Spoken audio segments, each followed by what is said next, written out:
existe un mundo mejor. Quédate a disfrutarlo, que juntos somos un montón. Y a este montón que juntos somos, si dejamos de estar juntos, no somos más este montón. Le proponemos a partir de este momento nuestro cotidiano ejercicio de radio. Eve Bonafini decía que si lo pensamos dos veces, la radio termina siendo un asunto que funciona en los teatros de la mente. Y nosotros, tomando esa idea, tenemos para proponerles a ustedes un pacto de imaginaciones. Creemos que la radio puede ser multidimensional si salimos de solo escucharla o solo mirar, ahora que estamos con las posibilidades del streaming, e incorporamos en los teatros de la mente, en los pasillos de la memoria, nuestro propio sistema de imágenes.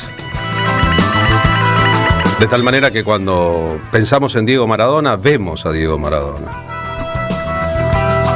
Cuando escuchamos a Eve Bonafini, vemos a Eve Bonafini. Y en esta era en que la discusión por la centralidad de la agenda es un tema máximo en la comunicación, nosotros creemos que es posible otra agenda y otra comunicación. Porque si no, somos como el burro que va detrás de la zanahoria, creyendo que va rumbo a su destino cuando en realidad están conduciéndolo. Hoy, saliendo de la rutina de lo que aparentemente es normal, vamos a hacer un programa diferente. Hoy nos damos el placer, tenemos el lujo de recibir aquí a un gran escritor argentino, tal vez el más prolífico de su propia generación. Exdirector de la Biblioteca Nacional, con una larga carrera también en el periodismo. Está con nosotros el señor Juan Sasturain. Juan Sasturain, buenas tardes. Buenas tardes, señor Polimeni. Bien, ¿nos tratamos de señor y de apellido así? ¿O no, te puedo decir Juan? No, mucho laburo. Mucho trabajo. Juan Sasturain, entre otras cosas, está aquí por su última novela, Tinta China, la muestro acá. Este es el ejemplar que leí, que disfruté y cuya lectura se demoró más de lo previsto para mí porque no quise terminarlo. A medida que lo fui leyendo, fui disminuyendo mi velocidad de lectura porque disfrutaba tanto, pese a que el libro tiene misterios importantes. Es una novela policial negra, argentina, que, como cuando hay un postre muy rico, Juan, y entonces no querés terminarlo. Además, tiene un problema. Entre otros problemas, esta tiene un problema particular, esta novela, que si la dejás, Carlito, la dejás 2 días, después ya no entendés nada. Es una novela de una trama por demás compleja. Claro, se arma tan quilombo de personaje que sí, ¿y este quién era? Así que te conviene no soltarla. Es verdad, Echenique lo sabemos todo porque es el protagonista de una saga tuya de novelas. En este caso se trata de una novela ubicada en el año 1979, en plena dictadura, que parte de algunos hechos reales y a partir de eso imagina otros hechos. El hecho real es el secuestro y el cautiverio de Héctor Oesterheld. Sí, eso está en el trasfondo de la novela, aunque no aparece explícitamente hasta muy avanzada. La novela es cantada, el guión de una película por venir, me parece a mí. Podría ser, Carlitos. Podría ser, sí. Todo puede ser contado con imágenes. Es verdad. En la trama que vos urdís, 2 personajes reales, Hugo Pratt y Jacques Giraud, Moebius, 2 dibujantes, llegan a la Argentina en 1979, vienen a participar de una bienal de historieta, pero detrás de eso se escondería otro asunto, que es aquel que va a modificar la vida de Echenique, sus ayudantes y una porción del mundo de la comunicación y el dibujo. Y es que mientras ha estado en cautiverio, detenido ilegalmente, después será asesinado. Ahí, Carlitos. Una banda. Ahí, Carlitos. Sí. ¿La vas a contar, Carlitos? No, pero pará. No. Escuchame una cosa. Una banda de estafadores que son al mismo tiempo militares. No, ahí. Pretenden plata. Ahí, Carlitos. Hasta ahí llegó. Hugo Pratt y Jacques Giraud son personajes reales. Sí, y la Bienal existió en Córdoba en el 79, organizada por la dictadura, una Bienal internacional de humor e historieta hermosa, realmente muy hermosa. ¿Estuviste ahí? Estuve decorado, yo tenía 30 y pico años estuve como periodista, entre comillas, independiente, buscando notas para escribir. Yo empezaba a escribir sobre historieta, en ese momento iba a publicar, año 79. ¿Sí? Es impresionante cómo entonces una experiencia vivida personalmente, que si no te dispara con el paso del tiempo, claro. Una novela, o desde siempre dijiste, acá se podría urdir una trama de novela negra. No, después vino después, Carlitos, vino después. Yo ya había escrito... A ese entonces, en el 79, yo ya tenía escrita Manual de Perdedores, que es la primera novela de Echenique. La primera de la saga del policial argentino negro. Exactamente. Ya tenía escrita el personaje, aunque recién la iba a publicar en el diario La Voz en el año 83, y después en libro en el 85. Quiere decir que tenía el personaje, pero todavía no había publicado la novela. Y mientras tanto hacía cosas que me gustaban hacer. Es decir, me ocupaba de escribir de historietas, unas cositas de fútbol, unos policiales, escribía literatura. En fin, estábamos todavía dentro de la noche negra de los años de plomo de la dictadura, pero comenzando a salir. Me acuerdo que en ese año 79... yo laburaba en la corrección de Clarín, que había venido bárbaro durante la dictadura, estar en ese lugar, que era un lugar tranqui, que me daba mucho tiempo para trabajar. Y me acuerdo que un día que tenía que ir a laburar, entraba a la nochecita, salía de madrugada, que me dejaba todo el día para escribir, me fui al cumpleaños de Sacomano, en lugar de ir a laburar. Así que, al cumpleaños de Guillermo Sacomano. Al cumpleaños de Guille, que ese día renuncié al diario. Es decir, el 79 fue un año de rupturas.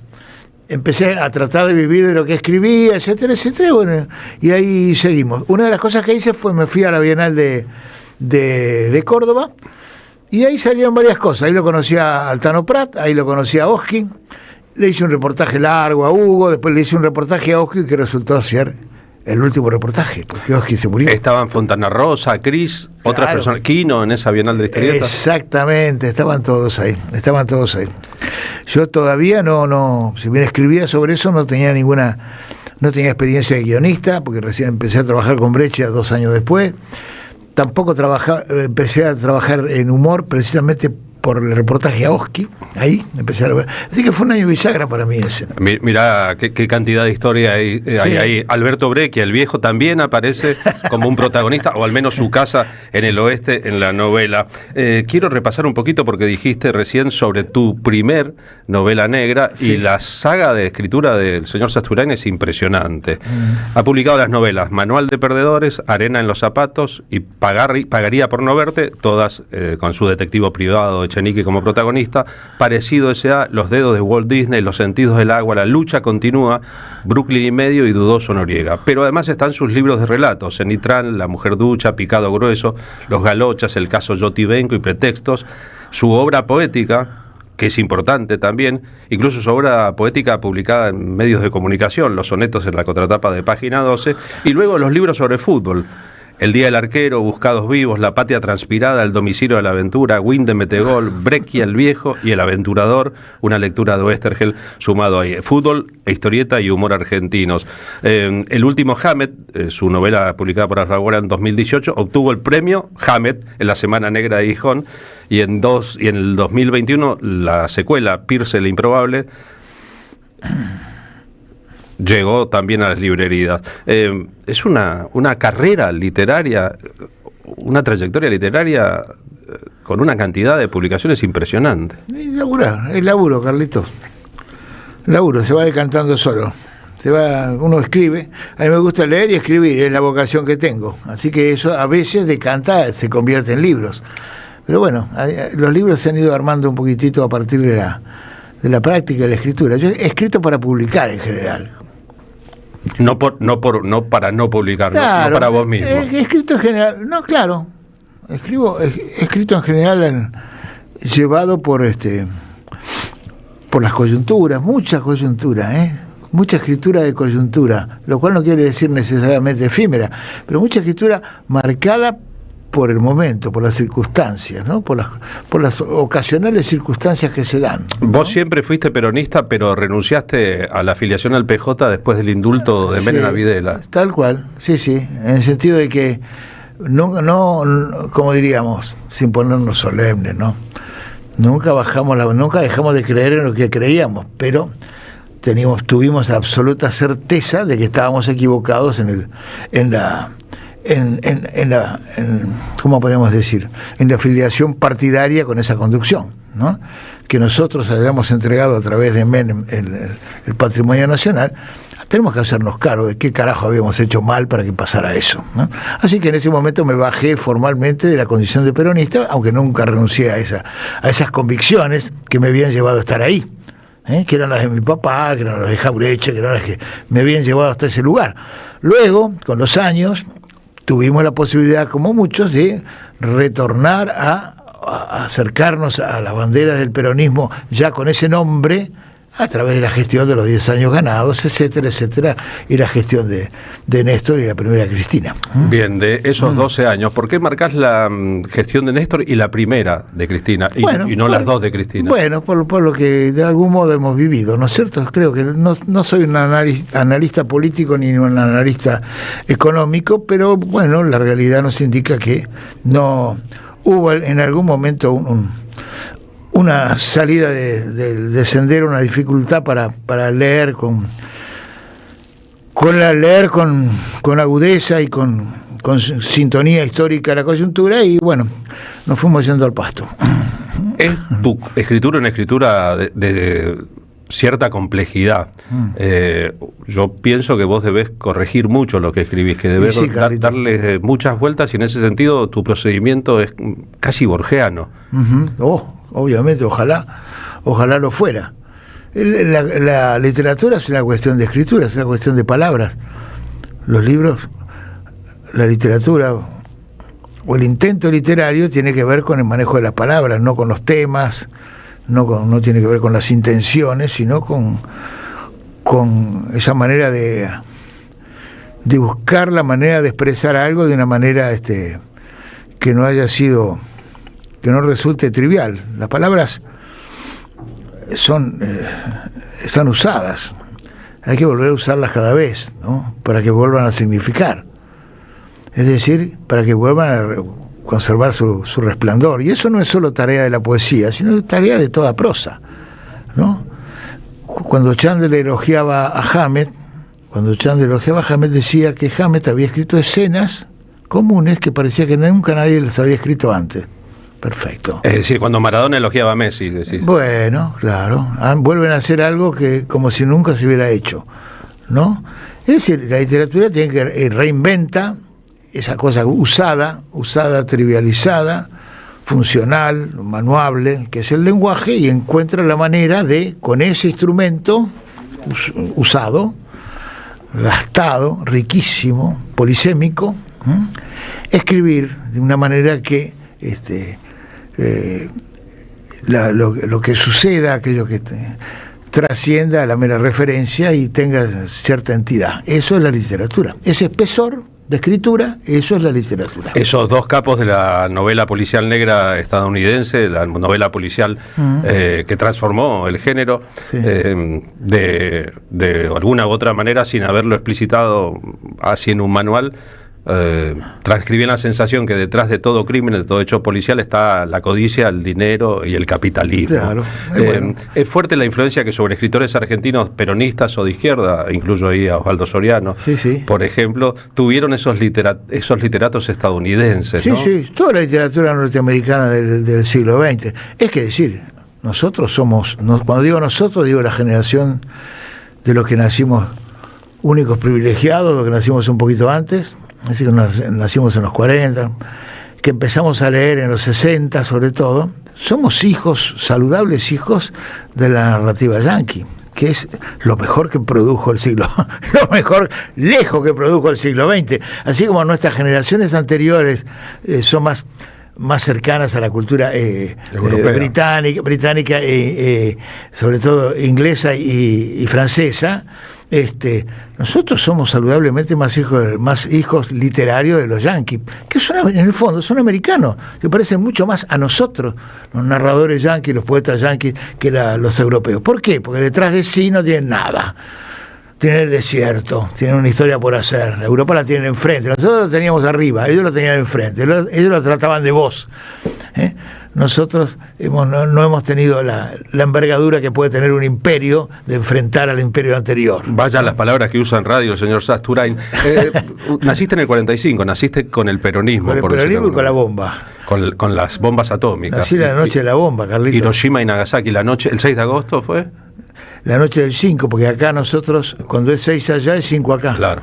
Pues acá no llegó todavía. Naciste ahí, pero lo dijiste de una manera tan hermosa.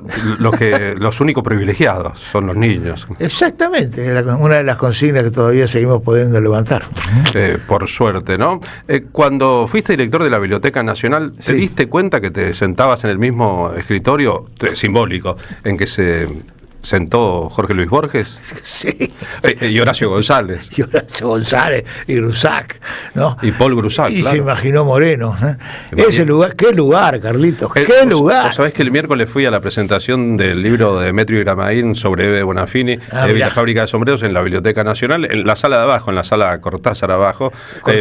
Cortázar, sí. No es dedicada a Julio, sino a Augusto Raúl Cortázar, sí. Donde está además la zona más de historieta y de cómic de la Biblioteca Nacional. Claro. Pensé en vos y en Horacio González, en la cultura popular y nacional metida ahí en ese edificio gigantesco. Subí, di una vuelta y incluso después publiqué una foto diciendo, wow, este ovni. No sabés lo que es estar ahí, Carlitos. Y es un ovni, la verdad, está bien eso. Sí, cuando la hizo Clorindo Testa. El loco de Clorindo. Es una mezcla de cosas antiguas, pues decía que se había inspirado en una caparazón de gliptodonte que habían encontrado. Ahí están los mitos, ¿no? Es lindísimo eso. Habían encontrado una caparazón de gliptodonte al hacer la excavación, y que de algún modo inspiraba la forma, pero por otro lado tiene forma de hongo, sí tiene forma de nave. Es extraordinaria la Biblia. 9 pisos. 6 más 3 subsuelos, 900 personas. Eso es un transatlántico. ¿Y cómo te sentías vos? ¿Un orfebre de la escritura, un novelista, un narrador? ¿Cómo me sentía? Un periodista al comando del ovni, digo. Una vez más me sentía como me siento habitualmente, un impostor. ¿Qué hago yo acá? ¿Quién se equivocó conmigo? Muy bien. Me sentía muy bien. Tuve muy buenos compañeros, Carlitos. Supongo que sí, porque no debe haber sido tu fuerte la nomenclatura. No, además jamás tuve vocación. Si bien no tengo ni vocación de militante ni vocación de funcionario. Pero bueno, me tocó, así que, bueno, nada. Hay que bailar, se baila. Este año, al inaugurar la Feria del Libro, Juan Sasturain leyó un discurso. Es un discurso impactante porque se las arregló para hablar de muchas cosas juntas, incluyendo el mal que parece afectar a la sociedad argentina ahora. Tenemos, Charlie Escalante, ahí el video para compartir con el propio Juan, y con Marina Glesser aquí presente. Ese momento. Hay evidencias, sí, de la acelerada expansión en estos últimos tiempos, sobre todo a partir de la pandemia. El mal de Bierce, lamentablemente, es muy contagioso y no hay vacuna. Tampoco hay un curso de investigaciones serias para conjurar su expansión mundial. ¿Acaso se deba a su capacidad de enmascaramiento o por la naturalización de los síntomas, no percibidos siquiera como anomalías de conducta? El enfermo del mal de Bierce, habitualmente omnipotente y poderoso, no se percibe enfermo. Lo detectan y padecen los demás. Es por eso fundamental, y eso es una tarea para todos, en esta etapa crítica del diagnóstico precoz del posible sinvergüenza. Está en cuestión a la larga o a la corta la supervivencia misma del tejido social. Es cuestión de estar atentos ante los demás, pero también ante el espejo. Esos primeros síntomas son, entre varios, primero, la pérdida de la capacidad de empatía, progresiva indiferencia hacia el otro, que deriva hasta el no registro y el abandono, la pérdida progresiva de todo tipo de sensibilidad social y el desconocimiento del prójimo. Otro síntoma, el segundo, es la agresividad creciente en el registro verbal a través del insulto o de la descalificación, el repertorio gestual y en el protagonismo en episodios de violencia física concreta. El enfermo del mal de Bierce convierte a los demás en blancos móviles de sus descargas furiosas. El tercer síntoma es la flagrante irresponsabilidad. El enfermo del mal de vivirse obra y decide sin tener en cuenta las consecuencias a menudo trágicas de sus actos. Y no menos significativo, es un síntoma clásico y fácil de percibir por lo aparatoso, la megalomanía y la consecuente arrogancia. Parte de tu discurso, estuviste mirándote a vos mismo y escuchando. Sí, señor. Un poco pretencioso, ¿no? Pero está bien. Es que pretendemos de vos nada menos que eso. La inteligencia, ¿te las arreglaste para definir a la época o al presidente Javier Milei de una manera extraordinaria sin nombrarlo? Porque también el presidente Milei, entre otras cosas, es él, pero es un síntoma. No viene de la nada. Es un resultado de nuestra sociedad, entre otras cosas. Cuando digo nuestra sociedad nacional y nuestra sociedad universal. Hemos llegado a esto, hemos votado esto. La sociedad ha elegido estas cosas. Bueno, seamos conscientes de que lo hemos hecho, ¿no? ¿Cuál sería la normalidad argentina si es una sociedad que votó a Menem y 2 veces y también le hizo ganar una tercera elección? Bueno, pero ha votado muchas cosas distintas en distintos momentos, ¿no? Somos capaces somos saludable o perversamente capaces de cualquier cosa, ¿no? Viste que Ricardo Foster cree que el kirchnerismo fue la anormalidad en la historia argentina. Como la anomalía, dicen, ¿no? Claro. Una anomalía, sí, también, sí, siempre se puede convertir en anomalía. Sí, se puede, siempre hemos leído, durante muchos tiempos hemos leído la realidad política y económica argentina como la alternancia de 2 proyectos, ¿no es cierto? Y en general seguimos pensando en eso, que existe, ¿no es cierto? Un proyecto nacional, anticolonial, etcétera, y un proyecto encarnado en estos últimos décadas y décadas en la forma más salvaje del neoliberalismo.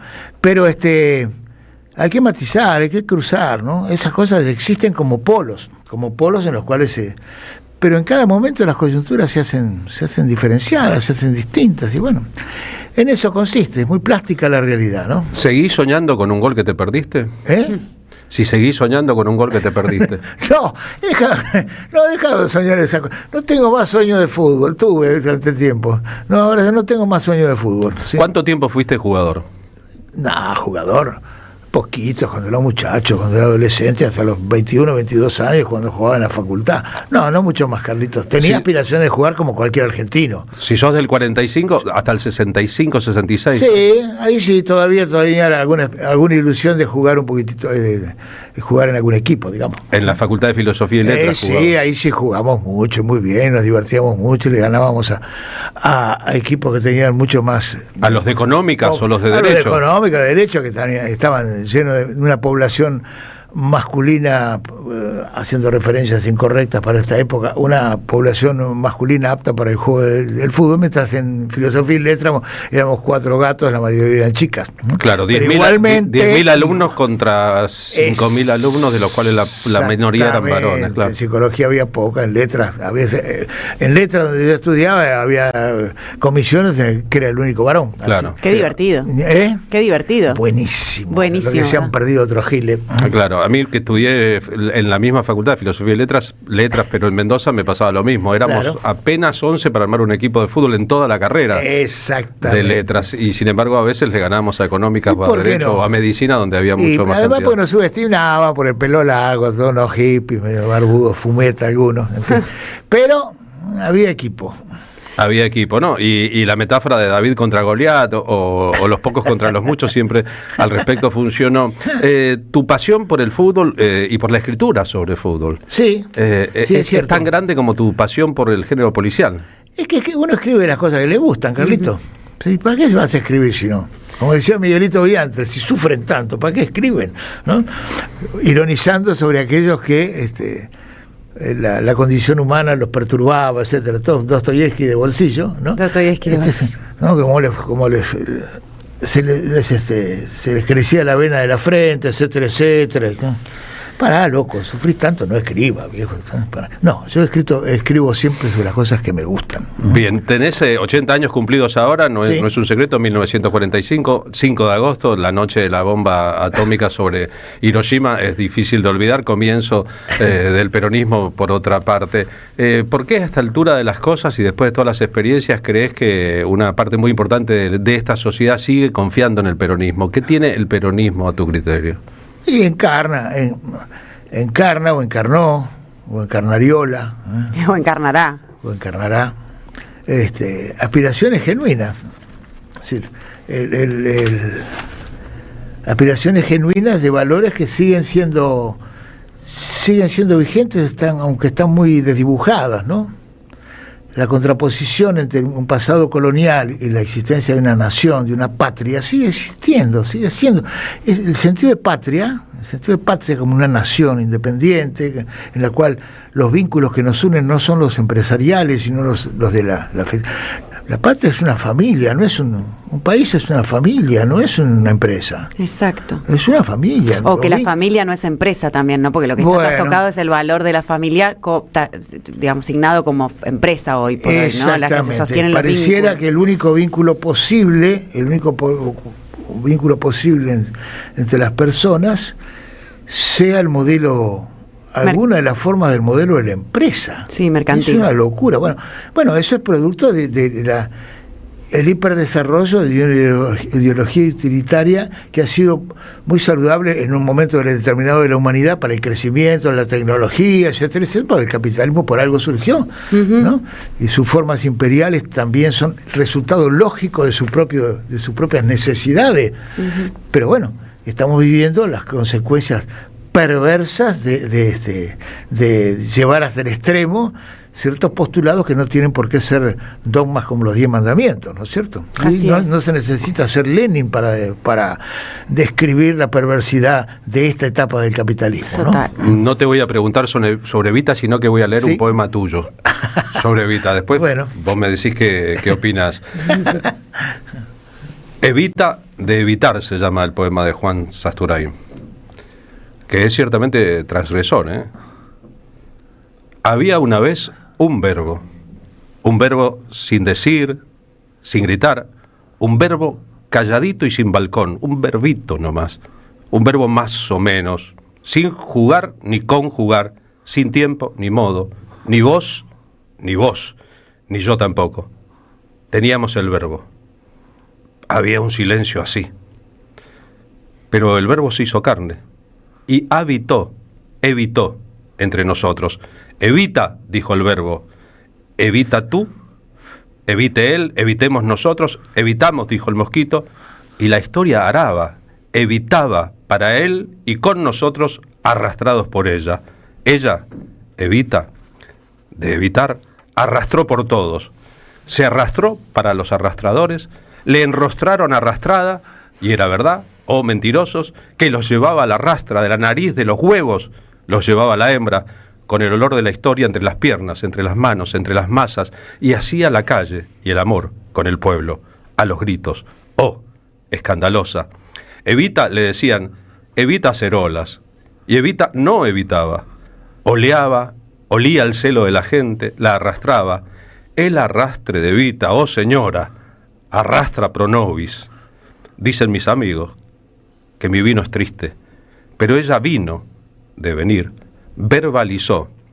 Evita tú, me dijo, el vino entristecido, evita de evitar las noches largas, las amargas rachas, las tantas nachas, dijo Evita y vino de venir, conjugó el verbo, invitó el vino, de beber, bebió, bendijo el agua de las fuentes, las patas de las fuentes, las manos de los fuegos, y metió las manos en el agua en el fuego, el huevo en el agua, ponía huevos Evita, y con este le puso sal, con este le puso amor, y con este les dijo no a los pícaros, no a los gorditos, evitó que los pícaros gorditos se lo comieran todo. Después tendió la mesa en la plaza, dio de comer, no a las palomas, dio de creer en el plato, no a los creyentes, en la plaza. Y un día dijo, Evita dijo, eviten sacar las pieles del plato, pero sobre todo no saquen nunca las patas de la fuente. Hay que volver a las fuentes, revisó el revisionista que reveía. Dijo y decía mi madre, evita de evitar las malas, cuídate Juanito de las malas compañías. Carteles grandes, grandes compañías. Dicen, evita elegir, elige evitar. Dicen, evita las salidas de las fábricas, las camisas salidas, los descamisados. Evita los descamisados, y no solo. No te descamises, no te descarriles, no te amontones. Evita de evitar los amontonados. Te tocan de tocar o te toca de morir como le tocó a aquel o al otro por amontonado. Evita entonces. Si evitas, decían, si evita fuera o sería, si viviera sería, pero eso es lo que hubo de haber habido, como decía el que te dije, porque ya no es de tu vi, ser o estar, porque el verbo se hizo cáncer.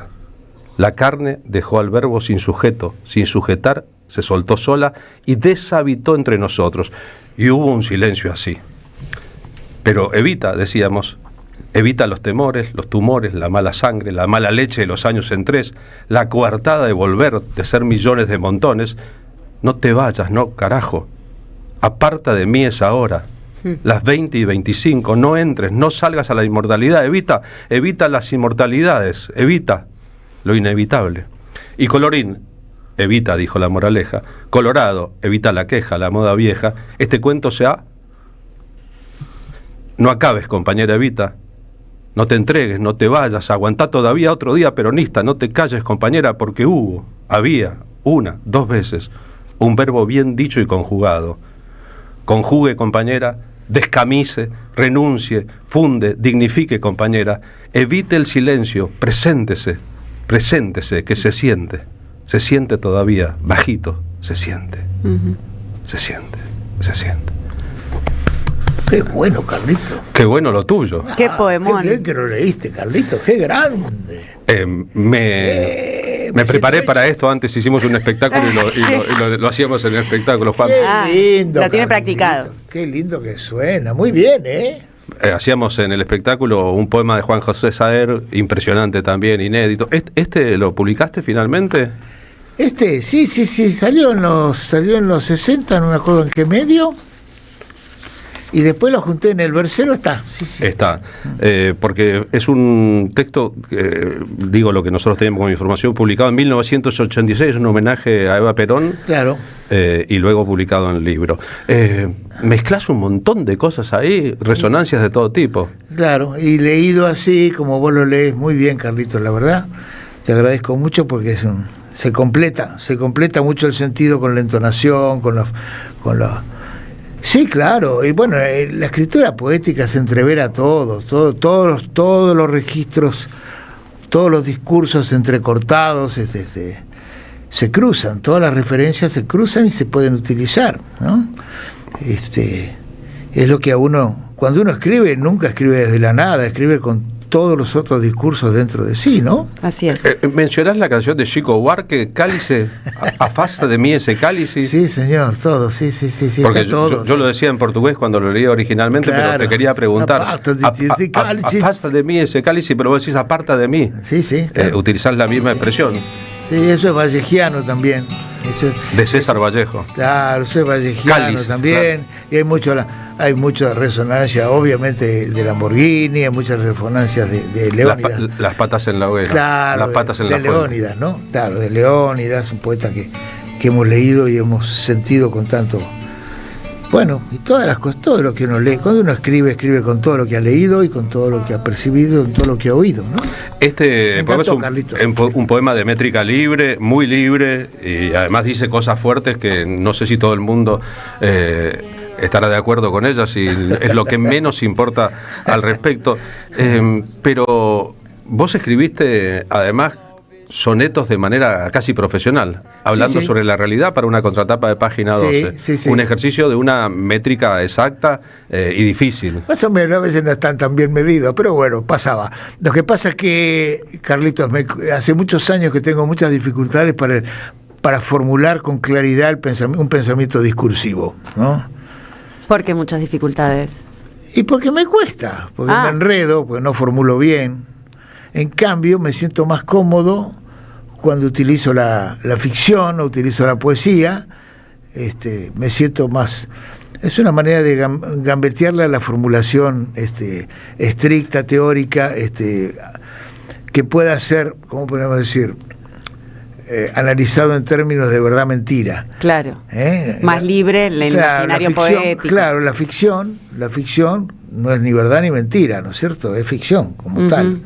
Eso no quiere decir que no signifique, al contrario, los significados son más libres. Entonces, de algún modo utilicé siempre la poesía un poco como un recurso para darle carnadura a ciertas cosas que de otra manera no podía, ¿no es cierto? Se murió Hellman, bueno, yo no podía escribir nada que no podía. Una necrológica, digo. Claro, porque no sabría hacerlo, no sé si lo que hice lo hice bien o mal, pero es lo que me salía, ¿no? Y escribí mucha poesía política en los años 80, ¿no?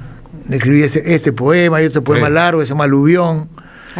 Porque era lo que podía contar, era lo que me salía, ¿no? En años de crisis, en años de la renovación peronista y todo, muy, muy complejo, muy, ¿no?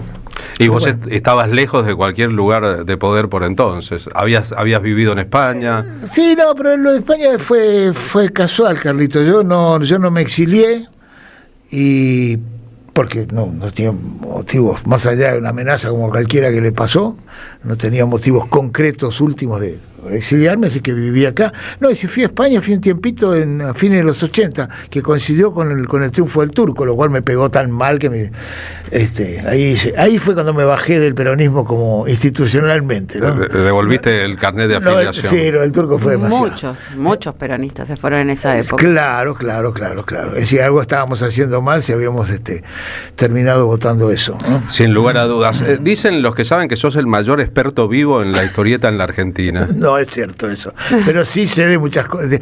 Me gustan muchísimo las historietas, y como he leído mucho y he escrito un poquito, de ahí algunas zonas que las manejo bien, otras cosas no sé un carajo, y hay otros, digamos, pero me lo han marcado muy bien. Los nombres totémicos, Oesterhel, Brechia, claro, esos fueron sí. Tus amigos, tus compañeros, tus socios de trabajo. Sí, no, a Héctor nunca lo conocí, a Héctor nunca lo conocí, fui lector de Héctor, como toda nuestra generación.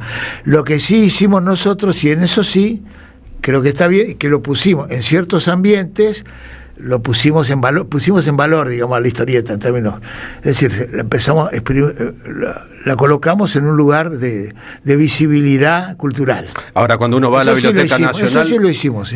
Cuando entra por la calle Las Heras, ve la historieta como parte de la historia central de la literatura argentina. Bueno, eso, hemos participado con muchos otros compañeros en esa revalorización, que tiene fecha más o menos, fue desde fines de los 60, comenzó esa tarea un poco. La historieta no necesita que nadie la defienda, ¿no? Está ahí, es un producto cultural sola, claro. Como el tango, no necesita nadie que lo defienda, está ahí, es un producto cultural poderoso, rico y todo. Pero es cierto, desde lo que llamaríamos los espacios especiales de la cultura, del reconocimiento, de la foto de la cultura, no aparecía en la foto. Y lo que hicimos un poco, algunos, fue ponerla en la foto de la cultura. Darle el valor. Ni en los suplementos literarios. No necesita que nadie la bendiga ni nada, ¿no? Nadie necesita explicar que el negro Fontana Rosa es un extraordinario narrador, ¿no? Clarísimo. Nadie necesita sí, traer a Mafalda. Claro, exactamente, ¿no? Pero hubo una época en que opinar así era casi transgresor, era, mirá lo que dice. Claro, bueno, son épocas, Carlitos. Y la verdad que eso ha cambiado. Señor Juan Sasturain, en el programa continuará Historietas Argentinas en Canal Encuentro, cuando el Canal Encuentro era el Canal Encuentro. Están escuchando los amigos en la radio, los del streaming están viendo, pero qué cantidad de laburo detrás de 2 minutos de televisión. Qué bien hecho está ese programa, ¿eh? Qué bien hecho. Carlitos? La postproducción, el sonido, y además vos yendo a la casa de Solano López ahí. Ahí además con Solano en otro programa, no me acuerdo dónde, fuimos a la casa original, fuimos a la casa del Eternauta. Claro, a la casa de Héctor, que en Bécar, a dos cuadras de la estación. Qué bueno. Claro, estuvimos ahí. La televisión no se explica, pero a veces hay que detenerse en la producción, porque hoy con 3 paparulos discutiendo sobre un video te hacen 1 hora de televisión. O 2 o 3. Y ahí hay una cantidad de laburo. Sí, se trabajaba muy bien. Y de conocimientos. Sí, ¿no? Sí. Fuimos muy lindos. Yo trabajé mucho en esa época. me tocaron buenos compañeros, trabajamos muy bien. La productora era nativa y había mucha gente ahí, mucha gente que laburaba, mucha gente, guionistas. Bien, ¿es posible que tus laburos en televisión, tan ridículo a veces es todo, te hayan llevado a ser director de la Biblioteca Nacional? Es probable. Porque te dieron una visibilidad y una autoridad. Exactamente, Carlito, dijeron, este que habla tanto del libro debe saber de eso. No, Entonces, pero también los que has escrito, los que te hemos leído, ¿no? Claro que sí, pero la tele visibiliza. La visibilidad fue muy, pero muy importante. Muy, pero muy importante con todos los equívocos que tiene eso. Claro. O sea, sí, usted es muy conocido, ¿sí? Bueno, sí, reconocido. Claro, pero... usted es el de los libros, grande Juan, vamos con los libros. Qué bueno. Esas cosas, eso no quiere decir que el reconocimiento no significa dos cosas. Un poco estás reconocido y otra cosa estás reconocido por tus valores o por tus cosas. Claro, y las dos cosas se dan. La televisión tomada como una herramienta es completamente benéfico, tomada como un arma de poder tiene una complejidad. Vos, la verdad que usaste la televisión y la televisión te usó a vos para las causas más nobles. Obviamente, Carlitos, es decir, nunca hemos considerado que haya medios que sean más o menos perversos o más o menos aptos para contener en sí lo artístico o lo ideológico. Es decir, la aparición de los medios de masa, somos hijos de los medios de masa, por lo menos mi generación es la primera generación de esos medios de masa. Somos hicos de los medios de masa, ¿no? Claro, vos viste aparecer en la televisión. En los 50, yo sin tele, imagínate sin tele, Carlito. Yo era chico en los 50, en los pueblos no había tele, no había tele todavía. Pero sí los medios de masa habían invadido toda nuestra forma de acceder a la lectura. Nosotros leíamos historietas, no leíamos Salgari, leíamos historietas, o cuanto mucho leíamos libros de Robin Hood que tenían dibujitos. Y escuchabas radio. Y escuchaba radio y iba al cine. Claro, cine, radio y historietas. Exactamente, es decir, y esos medios, en una altísima proporción, eran portadores de mensajes bastante berretones o alienantes, como quieras. Claro, te vas a poner apocalíptico de la escuela de Frankfurt para acá, era pura alienación. Sí, o de Weimar para acá, sí. Exacto, pura alienación. Pero bueno, sabemos ya, y la historia nos enseña que, si la historia enseña algo, pareciera que no aprendemos nada, pero bueno, si la historia nos enseña que todos esos medios, en principio denigrados como medios menores y marginales, han sido capaces de portar en sí, como luego la televisión, la artisticidad. Hay obras maestras en todas, como hay obras maestras también en lo llamado la literatura que conocemos como tal, ¿no? Es decir, que el soporte no inhibe la posibilidad por eso no tenemos que ser necesariamente escépticos ni radicales respecto a las nuevas formas. Claro, pesimistas. Para nada. Porque las divulgaciones del conocimiento igual suceden. Encontrás entre medio de todo algo que sí tiene valor y vale la pena. Por eso decimos siempre, no sabemos cuáles van a ser los clásicos del futuro. ¿Qué va a quedar de todo esto? No tenemos la más puta idea. En tu dedicatoria de Tinta China que tenemos aquí sobre el escritorio, y es extraordinaria novela policial negra argentina. Ay, la quiero leer, es nueva. Yo no la podía abandonar, de hecho, y la terminé contra mi voluntad. Me hubiese quedado ahí en el 79 con Echenique investigando, aunque menos golpeado que él, seguramente. Le dedicás a tu hermana, que fue tu primer lectora, claro, y a tus nietos, exactamente, con la esperanza de que te lean. Sí, claro, con mi nieta Mila y mi nieto Noah. ¿Son hijos de Lola? No. Porque Lola es tu hija periodista. Lola es mi hija menor, que ya tiene 30 y pico años, una señora que no es hija de nadie, hace muchos años que no es hija de nadie. ¿Hace cuánto que le regalamos un gatito? No me acuerdo, Carlito. No, a Lola le dediqué una novela que yo quiero mucho, cuando recién había nacido, una novela que se llama Parecido, Sociedad Anónima, que la escribí en Barcelona con ella UPA.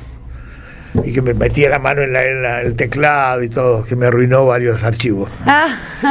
Y después esa novela se la dediqué a Lolita, porque la novela se llama Parecido S.A. Bien, ¿has tenido una relación constante con los medios de comunicación como trabajador de planta de los medios de comunicación? Fuiste el jefe de deportes de Página 12, quiero decirle, durante mucho tiempo. Sí, no, más que jefe de deportes, fui encargado, pero no, jefe era el mulato Lagares. Pero después renunció Lagares y vos te dedicaste. íbamos ahí, pero no, estaba Pablito Viñones, yo acompañaba, ¿no? Jefe nunca el encargado de la sección No te gusta deportes, tanto la palabra jefe, ¿no? No, si me toca. En Fierro sí era responsable, sí. En Fierro sí fue Fierro era responsable. director. Pero en página aprendí. Yo nunca había laburado adentro de un diario. Yo tenía 50 años, 50 y pico años. Nunca en la puta vida había laburado adentro del diario. Había colaborado desde la época de La Opinión. Claro. Como colaborador, llevaba esto, lo otro, en La Opinión, en Clarín, después bueno.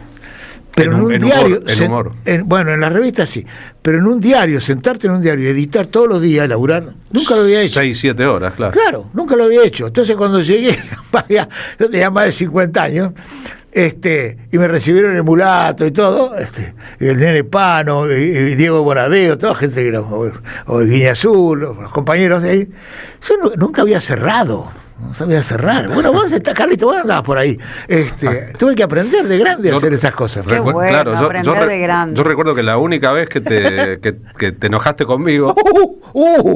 Épica pelea. Y me puteaste. Totalmente. Me puteaste mal. Pero no sé cómo me corriste, por qué. No, por un cierre, porque sí, bueno, yo era el jefe de la sección de espectáculos. No se peleen, ¿eh? No, ya pasó, caducó. Juan, mira, con gratis completamente, por su propia voluntad, le había hecho una entrevista a Dolina. Él era el encargado de la sección deportes, yo era el encargado, el jefe de la sección cultura y espectáculos. Exactamente. Él me propuso, tengo una entrevista con Dolina, ¿querés publicarla? Sí, buenísimo, dale, tenés que escribirla, es tanto, qué sé yo, pero la sección de espectáculos tenía una hora de cierre, las 9, y Juan era famoso porque en sus cierres tardaba un poco, entonces él tenía que cerrar la sección deportes y escribir la nota principal de la sección espectáculos al mismo tiempo, ganas. Me debe haber venido a apurar, Carlito. Claro, entonces yo le dije, Juan, en la hora de cierre, y Juan se enojó conmigo, diciendo, todavía que estoy haciendo este laburo, me venís a apurar. Claro, que consigo una entrevista con Dolina y me apurás. Sí.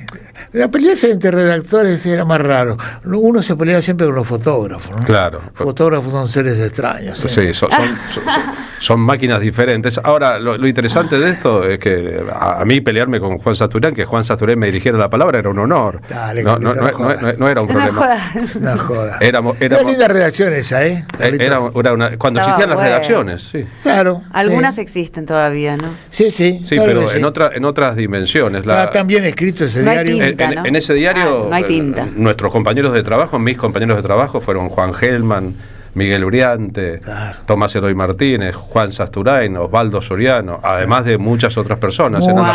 Horacio Berbige, eran las personas míticas con que nosotros interactuamos, nos reuníamos, nos peleábamos, discutíamos. Yo me sentaba a espaldas de Mario Weinfeld. Claro. Al lado mío se sentaba María Moreno. Susi Biau. No, Susana Biau, que no quería estar en otro lado, en política y todo, pues se peleaba, era brava Susana. Entonces se venía y se sentaba en deportes con nosotros. O tal vez podía fumar, en la época que todavía se fumaba adentro. Obviamente fumaba como chancho todo. Y Julio Nudler, que contrajo cáncer de pulmón sin haber fumado nunca, entre otras cosas. Y la redacción entera votó una moción para que no se fumara más porque él tenía cáncer. Benedra. Y estaba sentado ahí. Cada personaje, Benedra. Sí, Salvador Benedra. Salvador. Sí. Nadie sabía que mientras estaba castigado en el diario estaba escribiendo una novela con la que casi que ganaría el premio Planeta, ¿no? Totalmente. Un montón de gente diferente. Estaba muy bien escrito el diario, estaba muy bien. Después nos pelearíamos entre nosotros, vino la política, todas esas cosas, pero estaba muy bien escrito. Sí, yo lo leí. Tuve la suerte de laburar en lugares donde se escribía muy bien. La primera experiencia que tuve fue en La Opinión, a comienzos de los 70. Yo era un pendejo, recién empezaba. Ahí, el libro, el diario de Timerman, ¿no? Sí. Año 71. Yo tenía 25 años, 26. Y colaboraba, las primeras cosas que escribí. El jefe de redacción era Tomás Eloy, que venía de Primera Plana. Y el encargado de cultura era Juan Gelman. Sí, Juan Gelman. Te tiraban laburo, ¿viste? Y vos escribías ahí, filmabas tu nota. Y estaba empezando Osvaldo Soriano, casi en el gordo trabajaba adentro, si venía de Panorama y trabajaba adentro, era redactor el gordo. Casi en paralelo con vos. Sí. Este libro me lo mandó la editorial, lo leí completo. ¿Me lo vas a dedicar? Sí, Carlitos. ¿Me lo podés dedicar? Yo traje lápiz y papel. En el programa de Telefe, Ver para leer, Juan Sasturain regala y dedica un libro y dice, dedicar un libro es como entregar el corazón. Ahí lo vamos a ver y vos me entregás el corazón ahora. Qué grande. Así que me vas a dedicar y todavía no he sido nunca tu mujer. El Falcon bramó en el lugar y con 2 maniobras bruscas quedó enfilado hacia Rivadavia. Medina metió primera, aceleró a fondo y dobló con ruido de gomas hacia la provincia. Es un pedacito de tinta china. Las oficinas donde trabaja el detective Echenique, protagonista de la saga, que hoy son 4 novelas negras de Juan Sasturain, está en un lugar en la Avenida de Mayo. Esa locación, ese edificio en Avenida de Mayo, es un edificio real. ¿Estás inspirado en un edificio que conoces? Puede ser cualquiera de la mano, viniendo de Plaza de Mayo, mano izquierda, puede ser cualquiera de acá de la esquina de, acá estamos en Sáenz Peña, sí. Entre Sáenz Peña y la 9 de Julio puede ser cualquiera, aunque a veces, a mí me parece que en algunas novelas estaba del otro lado. Lado. Claro, pues se escuchan Echenique dice que escucha las campanas, y parece que son las campanas del Consejo Deliberante, que de este lado de la 9 de Julio no se escucha. Es decir, está en algún lugar, no es el Barolo, Perdón. Es un edificio cualquiera de esos. O sea que no es donde estaba el diario Crítica. Ahora se me hizo un quilombo en la cabeza. Vos decís, Echenique dice. Echenique es tu personaje, lo escribís vos. Sí. Echenique no dice, sos vos el que dice. No, bueno, no. Un alter ego. No. No lo leí. En la ficción, si vos ten en cuenta, esta novela se fue escribiendo a lo largo de mucho tiempo. Empezó en el 79, está claro. Claro. ¿La tenías desde el 70? No, el personaje se fue escribiendo a lo largo de mucho tiempo. Manual de Perdedores, las primeras páginas de Manual de Perdedores, la primera novela, yo tenía 26, 27 años, Carlito. Tenía el título, Manual de Perdedores, que si hubiera escrito un libro de poemas le hubiera puesto ese título, porque me gustaba el título. Yo en general tengo buenos títulos, después lo que viene abajo a veces no es acorde. Pero tenía ese título. Entonces escribí 6 páginas de un ejercicio literario. Yo no tenía mucho que contar. Yo tenía 26 años, un chico de clase media aquí. ¿Qué experiencia tenía? Pero quería escribir novelas. Entonces hice un poco un ejercicio de novela, lo que estaba leyendo, novelas policiales. Entonces escribí la primera escena. El personaje no se llamaba Echenique, en ese momento se llamaba Robledo. Y no era tan jubilado, no era tan grande. Era muy grande para mí. Tenía 40 y yo tenía 20 y pico. Después cuando la publiqué, ella se llamaba Echenique, él tenía 60 y yo 30 y algo. Pero eso lo escribí a principios de los 70. Y ha ido envejeciendo. Yo envejeciendo, el viejo no. Eso es lo gracioso, medio tragicómico. Pero ya no tiene 40 como antes. No. Echenique, siempre tuvo 60, es del 12. Es de 1912, es como mi papá era del 10. Es más o menos como mi papá él. En el momento de la novela tiene 65 años, 66 años, y siempre tiene esa edad, porque todas las novelas de Echenique transcurren en un mismo periodo. Durante la dictadura, claro. Lo que pasa es que yo estaba antes, durante, y ahora estoy a como 30 años de eso.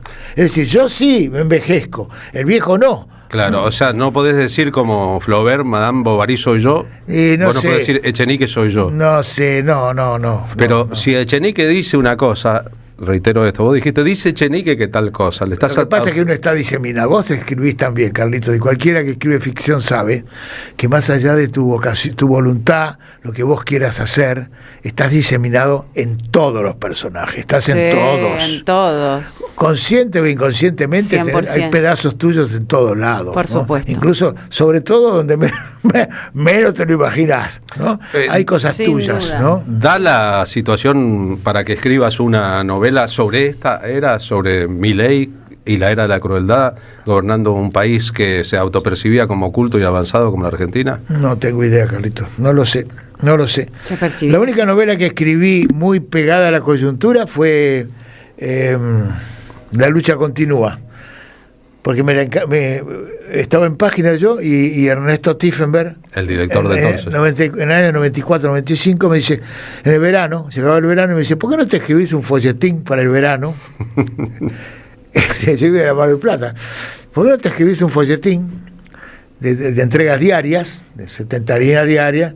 Porque en ese momento Manolo Vázquez Montalbán, el autor de Tatuaje, el creador el gran escritor catalán. De Pepe Carvalho, Pepe Carvalho, de nuestra generación, un poco más grande, pero de nuestra generación de novela negra, en este caso española, había escrito una novela de Carvalho para el verano, para El País, para el diario El País. Ambientada en Buenos Aires. No, ambientada sobre un banquero, no sé, Mario Conde, un banquero chorro de allá, un episodio que había en ese momento. Y me dice, acá era un escándalo en la época del Turco, y el oro de no me acuerdo quién, Ibrahim, una época. El Narcogate. Exactamente, ese Valija Gate. Sí, Valija Gate. Ese quilombo. Ali Ibrahim. Eso dice Ernesto. Ernesto me dice, ¿por qué no te escribís una novela con en base a esos datos de la realidad? Esos datos. Bueno, con esta coyuntura. ¿Cómo no? Como yo no escribía, estaba en el diario, yo era colaborador. ¿Cómo no? Y dije que sí, claro. Y escribí durante 40 entregas. El diario salía, en esa época de página no salía los lunes. Claro. No salía los lunes. Escribí 40 entregas de 5 por página, 5 por 4, 20. Claro. 8 semanas, enero y febrero, 8 semanas. Escribía 5 por semana. 40 entregas. Esta novela es un quilombo. Porque además estás presionado por el tiempo. Iba escribiendo, iba inventando mientras la correlación de tiempo y eso, ¿no? Iba temporal. Inventando, escribía 70 líneas y mandaba el título siguiente y seguía inventando. A la altura del capítulo 14 aparece un personaje, el personaje que es Pirovano, es un ex arquero de fútbol que anda siempre con un guante de fútbol puesto, el arquero puesto, que en la primera escena le ataja un penal a Menem en la Quinta de Olivos, jugando con un equipo de amigos, revela su condición de superhéroe. Se saca el guante y tiene una terminal electrónica, se conecta y se convierte en superhéroe. Bueno, ahí la novela se fue saludablemente al carajo, se convirtió en un delirio, como la época. En un delirio como la época. Bueno, esa novela fue una novela bien de coyuntura. Muy delirada, pero bien de coyuntura. Vos me preguntaba si podría escribir algo sobre Milei ahora. No sé, tendría que volver Pirovano, tendría que volver el superhéroe. O Cenitram, qué sé yo. O Cenitram, sí. Claro. Que no es otra cosa que Martínez al revés. Te educó, si uno lo piensa un poco, también la radio, ¿no? Sí. La literatura popular, el cómic, la historieta, etcétera. Contabas recién, los medios de comunicación, la radio. Vos viviste la época de apogeo del tango. ¿Cuál es tu tango favorito, si de una tenés que decirlo? Y no sé, serían un par de tangos cantados por Florial Ruiz, algún instrumental de Pugliese. De Florial Ruiz, por ejemplo, ¿qué? ¿Qué sé yo? No sé, alguno de los balsecitos esos que tiene grabado. Mañana zarpa un barco, por ejemplo. Bueno, alguna de esas cosas. Mañana zarpa un barco está. Qué lindo, ese le gustaba. Sí, ese tango ese le gustaba a mi mamá, por eso. Mañana zarpa un barco. Sí. Ahí tiene un verso, tiene 2 o 3 versos maravillosos. Uno dice, qué bien se baila sobre la tierra firme. Mañana al alba tendremos que zarpar. El dinero bailando con la chica, ¿no? De libre de radio, a ver. Mañana zarpa. Marina quiere bailar con Sasturain, ¿usted quiere bailar? Bailamos si querés.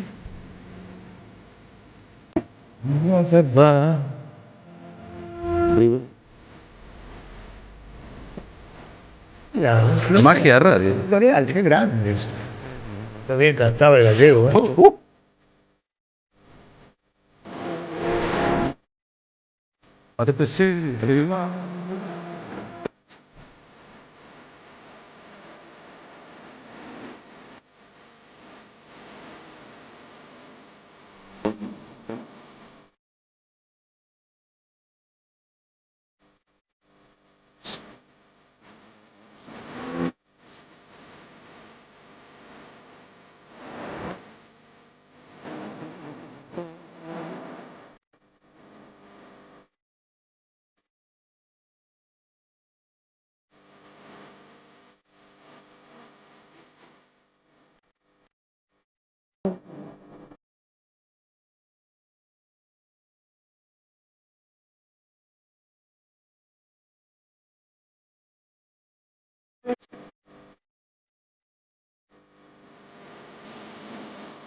Guillermo Sacomano, a cuyo cumpleaños te fuiste el día que renunciaste al diario Clarín en 1979, le gusta citar la frase de Melville de Bartholí, el escribiente. Preferiría no hacerlo, ¿no? Totalmente. Chenique por momentos da la sensación, tu personaje, que no sos vos, de preferiría no meterme en quilombo, pero me voy a meter en quilombo, como el personaje de Calamaro. Me gustan los problemas. No tengo otra explicación, me gustan los problemas. ¿Vos por qué te seguís metiendo en el quilombo de escribir, de publicar, de corregir, de revisar? Tenés 80 años, te jubilaste hace tiempo, fuiste director de la Biblioteca Nacional, hiciste una obra complejísima, te quiere todo el mundo, te conocen millones de personas. ¿Por qué seguís? No sigo mucho, Carlitos, un poco por inercia también, ¿eh? Leo, lo que pasa es que me gusta leer y escribir, y tengo muchas cosas escritas que no he juntado, por ejemplo, tengo muchísimas. O sea, inédito, todo inédito y guardado. No, inédito no tengo nada casi. Lo que tengo todo publicado, pero no publicado no reunido en libro, quiero decir. No todo diseminado. No las notas de los diarios, claro. Claro, y en los medios y montones de cosas hay. Así que la cosa siempre pospuesta de juntar cosas, ¿no es cierto? Y además, bueno, siempre la posibilidad de seguir escribiendo ficción y leyendo, ¿no? Que es lo que me gusta hacer, ¿no? ¿Y tenés una dieta al respecto? De lectura, por ejemplo, ¿andás con libros en la mano? Siempre ando ahora estaba releyendo unas cositas de los cuentos de Walsh, algunas cosas raras que encontramos lindísimas de la época de Leoplan. Sí, leyendo y releyendo mucho, sí. Soy un lector bastante anárquico y picoteador, nunca demasiado sistemático, ¿no? Nunca he sido muy sistemático, ni tampoco muy consecuente, ¿no? Pero bueno, un lector, poniéndonos cultos, hedonista, digamos. Hedonista, o sea, que busca pasarla bien, como cuando mirás partidos de fútbol, o mirás las piernas de las jugadoras de hockey mirando hockey, ¿no? Exactamente. Te estoy citando a vos mismo, ¿no? Bueno, no se puede, uno puede. ¿Cómo hablar que me gustaban las leonas, porque cómo manejaban el palo? No puedo escribir sobre eso hoy, simple. Bueno, ¿por qué no? No, porque antes Poli te preguntaba si ya no tenés los sueños de futbolista, pero ¿con qué soñás hoy, Juan? Si ya no soñás con esos sueños, digamos, que en tus libros hemos recapitulado y soñado conjuntamente. No.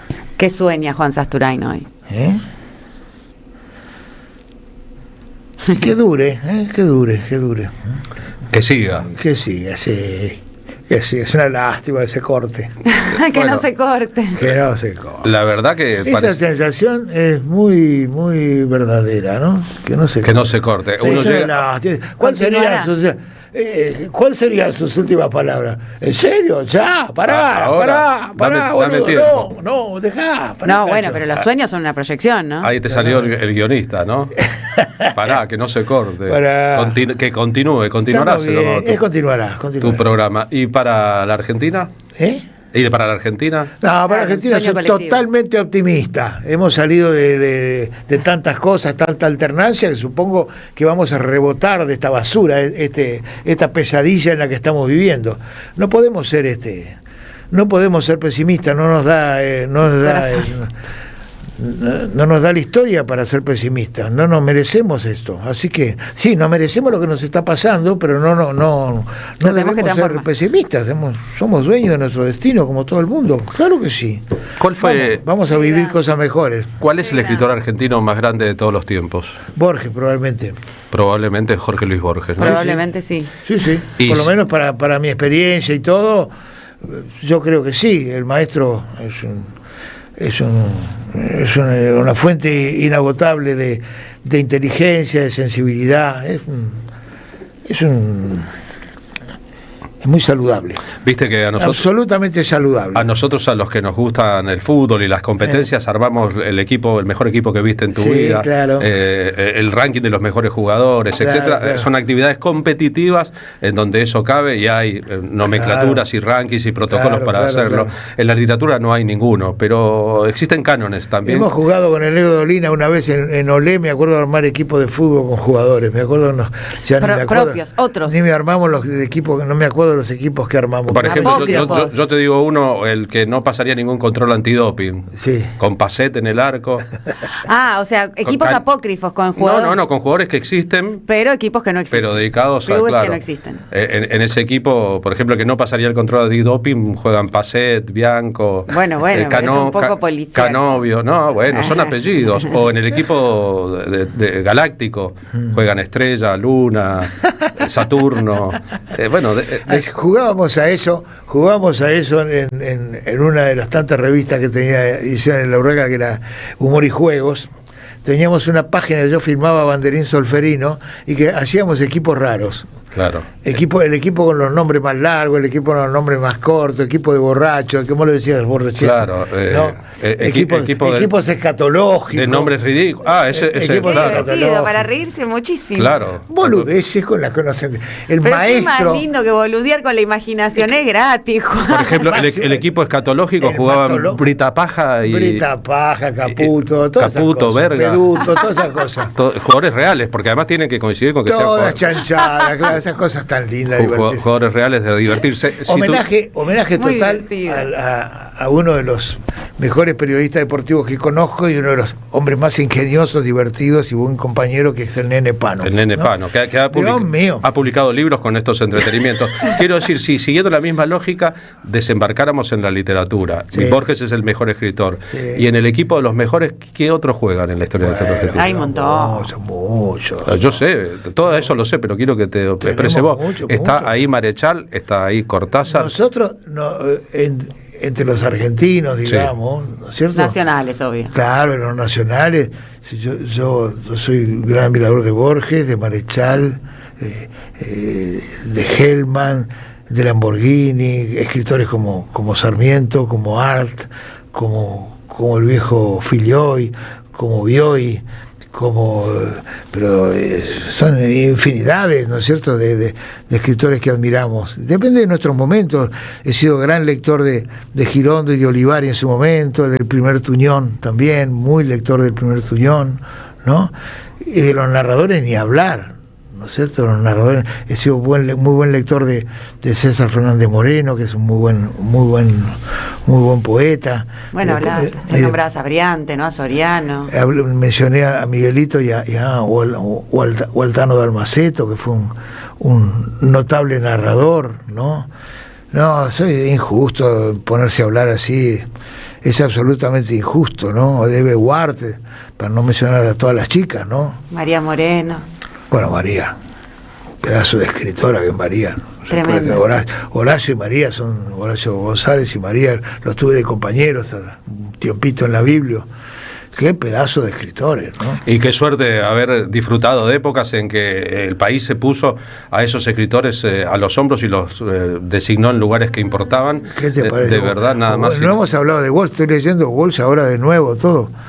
Un escritor del carajo. Piglia es un escritor del carajo. Ricardo, en ese sentido es como Borges.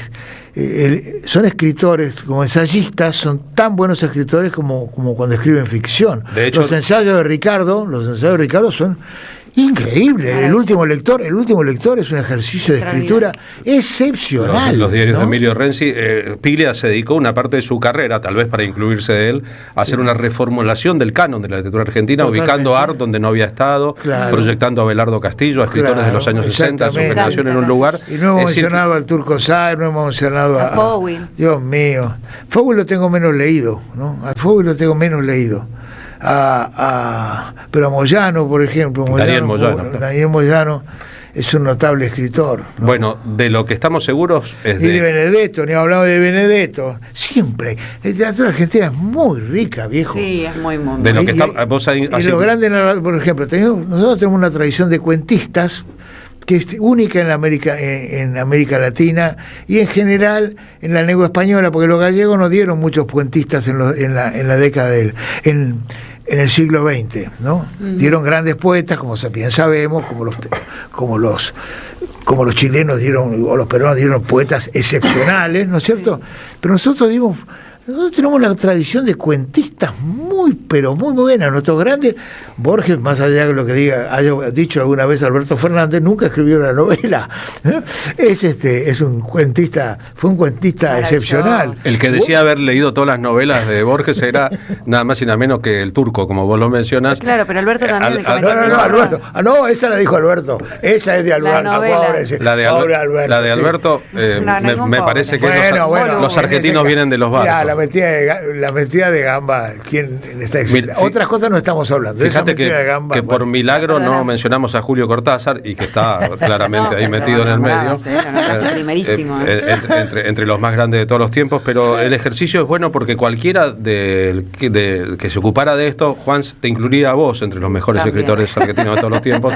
Y de eso es de lo que hemos estado hablando en estos últimos hermosos 60 y pico minutos de radio. Gracias por haber venido. Al contrario, Carlitos, gracias a vos. Gracias, chicas. La verdad es Marina que no se leen libros por radio. Los libros son un objeto para leer fuera de la radio, pero Tinta Chino, publicada este año por Editorial Alfaguara, es una obra mayúscula, creo yo, una novela.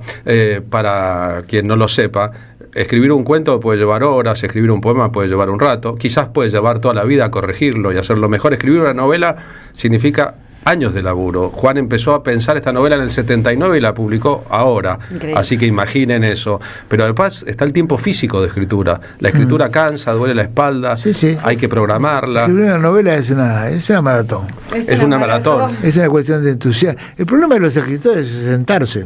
Claro. El único problema básica. La disciplina, la lucha contra la pereza, contra la desidia, la dificultad que nos cuesta asumir las cosas que nos interesan. Hacemos cualquier pelotudez en lugar de lo que tenemos que hacer. Procrastinar. Claro, en fin, ya sabemos cómo, no vamos a descubrir nada. Dentro de todo eso, y por ser un escritor hedónico que además mira partidos, está vivo, va y viene, tu obra es de una extensión y de una profundidad importante, Juan. Así que, de vuelta, gracias por haber venido. Muy amable por la dedicatoria, no la leí, pero la leeré después. Y a todos, un aplauso para Sasturain, si son tan amables. Gracias, Juan. Gracias por haber estado aquí con nosotros. Auspician la tarde con Carlos Polimeni. La Municipalidad de Pehuajó sigue inaugurando obras en 2023. Cierre del primer basural a cielo abierto de la provincia de Buenos Aires. Nuevo complejo ambiental. Jardín 919. Centro de Atención Temprana Dr. Ferreira. Complejo cultural. Nueva guardia del hospital. Más de nuevas 200 viviendas. Pehuajó. Gestión Pablo Javier Zurro. Somos Radio AM530. Hola, ¿qué tal? Comprensión de texto y contexto. Vuelve Contraeditorial. Un límite al discurso dominante. Dirigen Roberto Caballero y Gustavo Cirelli. La voz de la resistencia en medio del silencio la encontrás en www.contraeditorial.com. Tronador, agua mineral, botellones y dispensers para el hogar y la oficina. Hacé tu pedido al 4201-2627 o mandanos un mail a info@aguatronador.com.ar. Tronador, agua de mesa envasada. 12 de octubre 632 en Avellaneda. La patria no se vende itinerante. Con Carlos Polimeni, un espectáculo de radio, historia, política, poesía y música en vivo. Domingo 14 de septiembre a las 13 en Espacio Ruca Pirén, Mazzini 2390 Gleu. El 21 de septiembre a las 13 en el Federal, Padre Espinal 875 Merlo. Y el 28 de septiembre a las 13 en Bargoglio, Bacacay 2414 Flores. Entradas por Alternativa Teatral. Produce Don Narciso. La patria no se vende, la patria se defiende. Auspicia Somos Radio AM530. Súmate a la experiencia Pulqui Bar. Esta semana, FEDUBA te invita a la presentación de 2 libros imprescindibles para pensar Latinoamérica. Franz Fanon, La violencia de la tierra de Eduardo Grüner. Lo presenta Darío Capelli junto al autor. María Lugones, Descolonización y Alegría, de Gabriela González Ortuño, presentan Maísa Bascuas junto a la autora, jueves 25 a las 19. El Pulqui Bar, punto de encuentro en el corazón de la ciudad de Buenos Aires. Entre Ríos 484. Las cooperativas construyen un mundo mejor. En Santiago del Estero existe un lugar donde la naturaleza cura y renueva, donde el agua relaja y transforma. Termas de Río Hondo te invita a sumergirte en un paraíso termal, con aguas únicas en Sudamérica, conocidas por sus propiedades. Aquí, el descanso se convierte en experiencia y cada instante en un recuerdo inolvidable. Termas de Río Hondo, paisajes cálidos, aguas únicas, momentos tuyos. Gobierno de la provincia de Santiago del Estero. ¡Wow! ¿Cómo dices cuenta DNI? ¡Wow! ¿Que ahora tienes plazo fijo? ¡Wow! ¿Y que tienes una tasa especial? ¡Wow! ¿Y eso hace que tu dinero crezca? ¡Wow! ¿Y crezca? ¡Wow! ¿Y crezca? ¡Wow! Para, ese último wow no entendí. ¡Wow!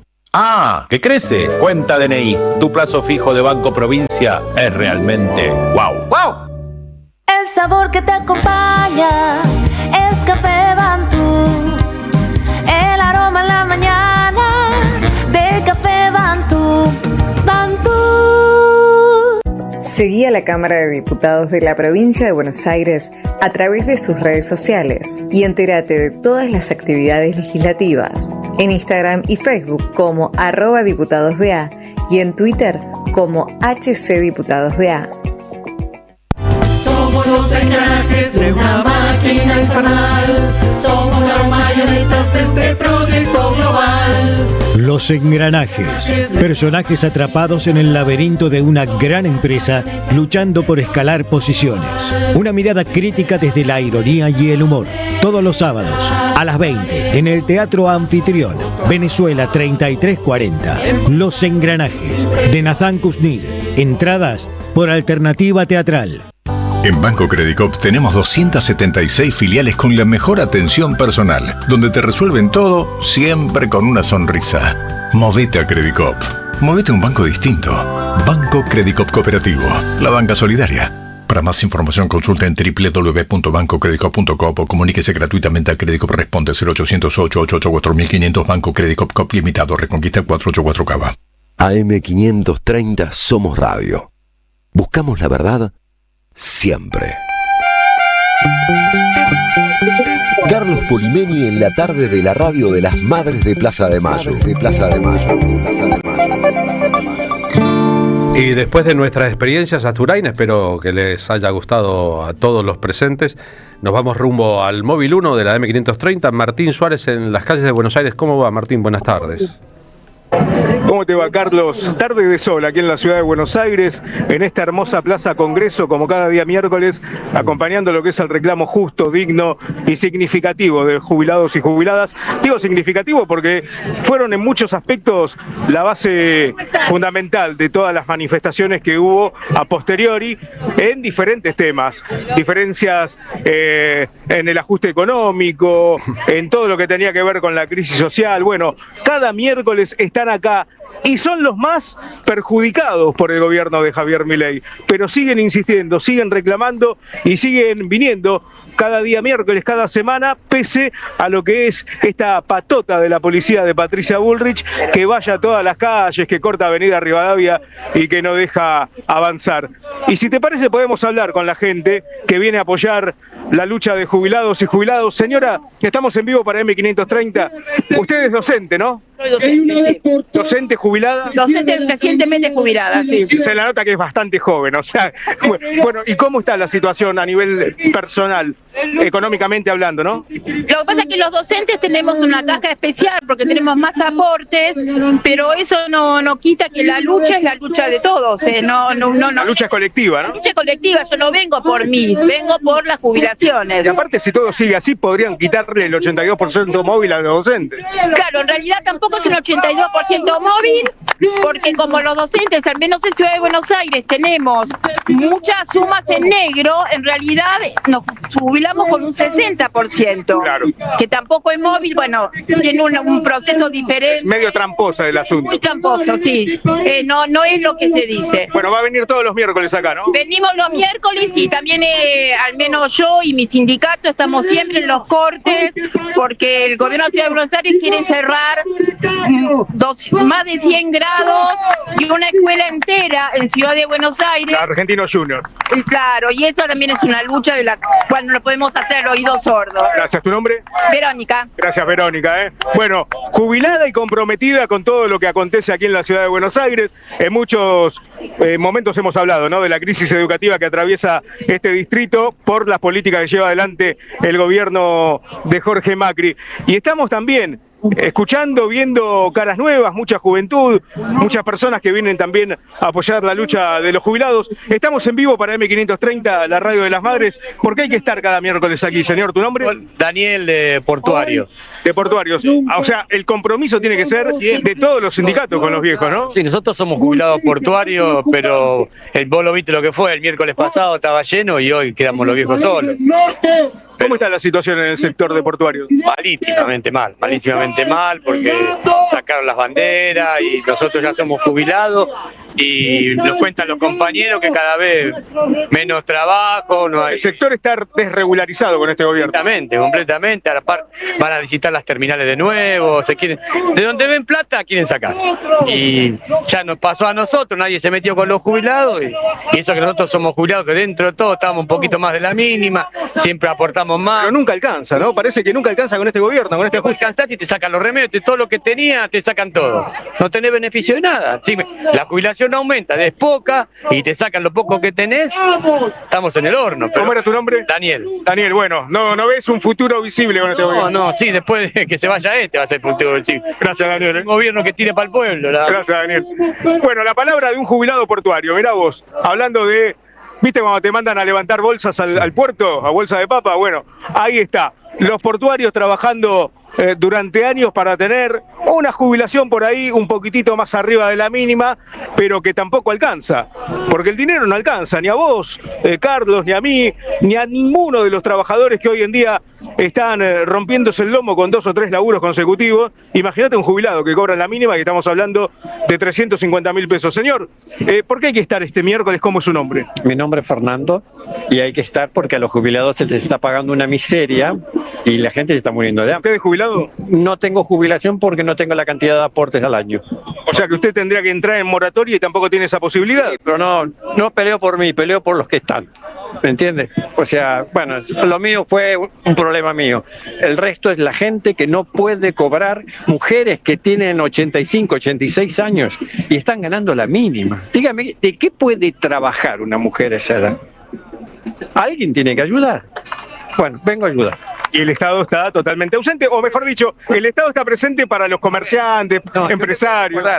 Milei dijo que él era el representante del Estado y el Estado era como en un jardín de infantes con niños envaselinados. O sea, ¿cómo se imagina Milei él con niños envaselinados? Y nadie dijo nada, la gente lo escuchó y nadie dijo nada. A mí me sorprende, ¿me entiendes? Me sorprende muchísimo la barbaridad que dicen. ¿Cómo era tu nombre? Fernando. Fernando, gracias, gracias por tu testimonio. Bueno, también, vos fijate la conciencia de clase que uno tiene, ¿no, Carlos? Acá encontrás de todo, en cada miércoles en la marcha de jubilados y jubiladas. Le pregunté si tenía jubilación, me dijo, no, porque no tengo la cantidad de aportes necesarios, quedé afuera, pero vengo a luchar por estos jubilados, por estos viejos que están todos los miércoles acá. Eso es tener conciencia de clase, chicos. No luchar ya por uno mismo, sino por el colectivo, por toda la sociedad. Así que bueno, como cada miércoles, aquí, sentados, parados en algunos casos, caminando en otros, marchando con radios abiertas, después de la mesa ecuménica, todos los miércoles los jubilados y jubiladas están presentes en Plaza Congreso. Carlos. Gracias, Martín, abrazo grande. Otro para vos, hasta luego. Martín Suárez en vivo, ya ven ustedes, escucharon ustedes hablando con parte de la asistencia a la marcha de este miércoles. Un señor de 80 años que se llama Juan Sasturain salió aquí de la radio, es uno que se parece a Papá Noel. Ministra Patricia Bullrich, si lo ven pasar ahí, que no le peguen, por favor, porque quizás esté participando de la marcha, o tal vez esté queriendo solo tomar el subte y encuentre la puerta cerrada y tenga que caminar un poco más, pero eso es lo de menos. Se supone que a nuestros mayores les debemos el respeto y el tiempo en que han trabajado, y si un señor no puede jubilarse porque no hizo los aportes y tiene la edad de un jubilado, es porque trabajó en negro, y no trabajó en negro porque haya querido, sino porque esas eran las condiciones. Incluso el Estado en muchos casos contrata en negro. Así que con todo este tema, esta sociedad algo tiene que hacer, y si no se hace en este gobierno, el que venga, el próximo gobierno, tendrá que retrotraer la escena al principio del gobierno de Javier Milei y recompensar a los jubilados con todo el atraso de que han sido víctimas por una política de Estado que tiene plata para los gastos superfluos del protocolo presidencial y no tiene plata para devolverle a los jubilados lo que ellos ya pusieron.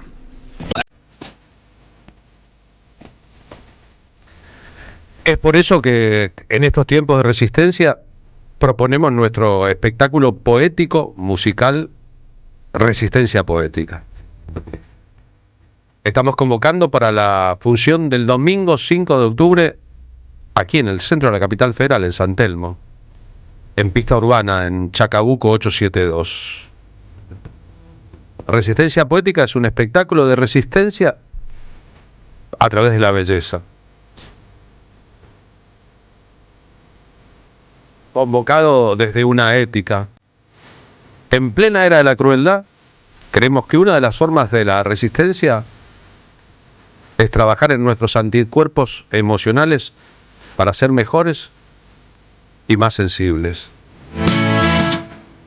En esta función del domingo 5, las entradas están en venta por Alternativa Teatral, domingo 5 de octubre a las 20.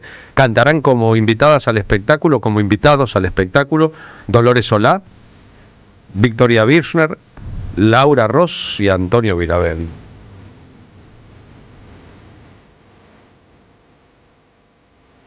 Cuando hablamos del espectáculo, un piano, en este caso el piano residente en Pista Urbana, y el talento para tocar de Lolo Micucci, tocar y arreglar. También alguna canción de Lolo dando vueltas.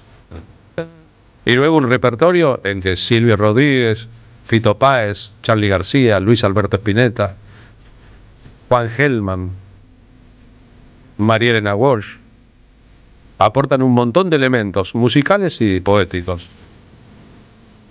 Hay artistas del tango, hay artistas del folclore, hay artistas del rock y hay artistas de la canción con compromiso.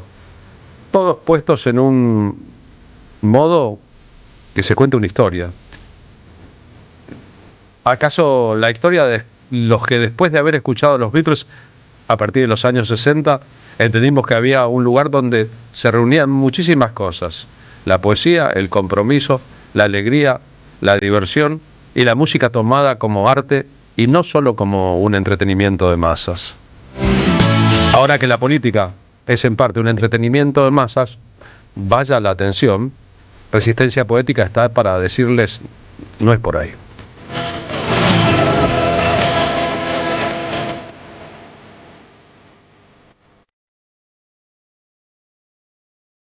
La tarde de la radio es con Carlos Polimeni. AM530. Somos radio.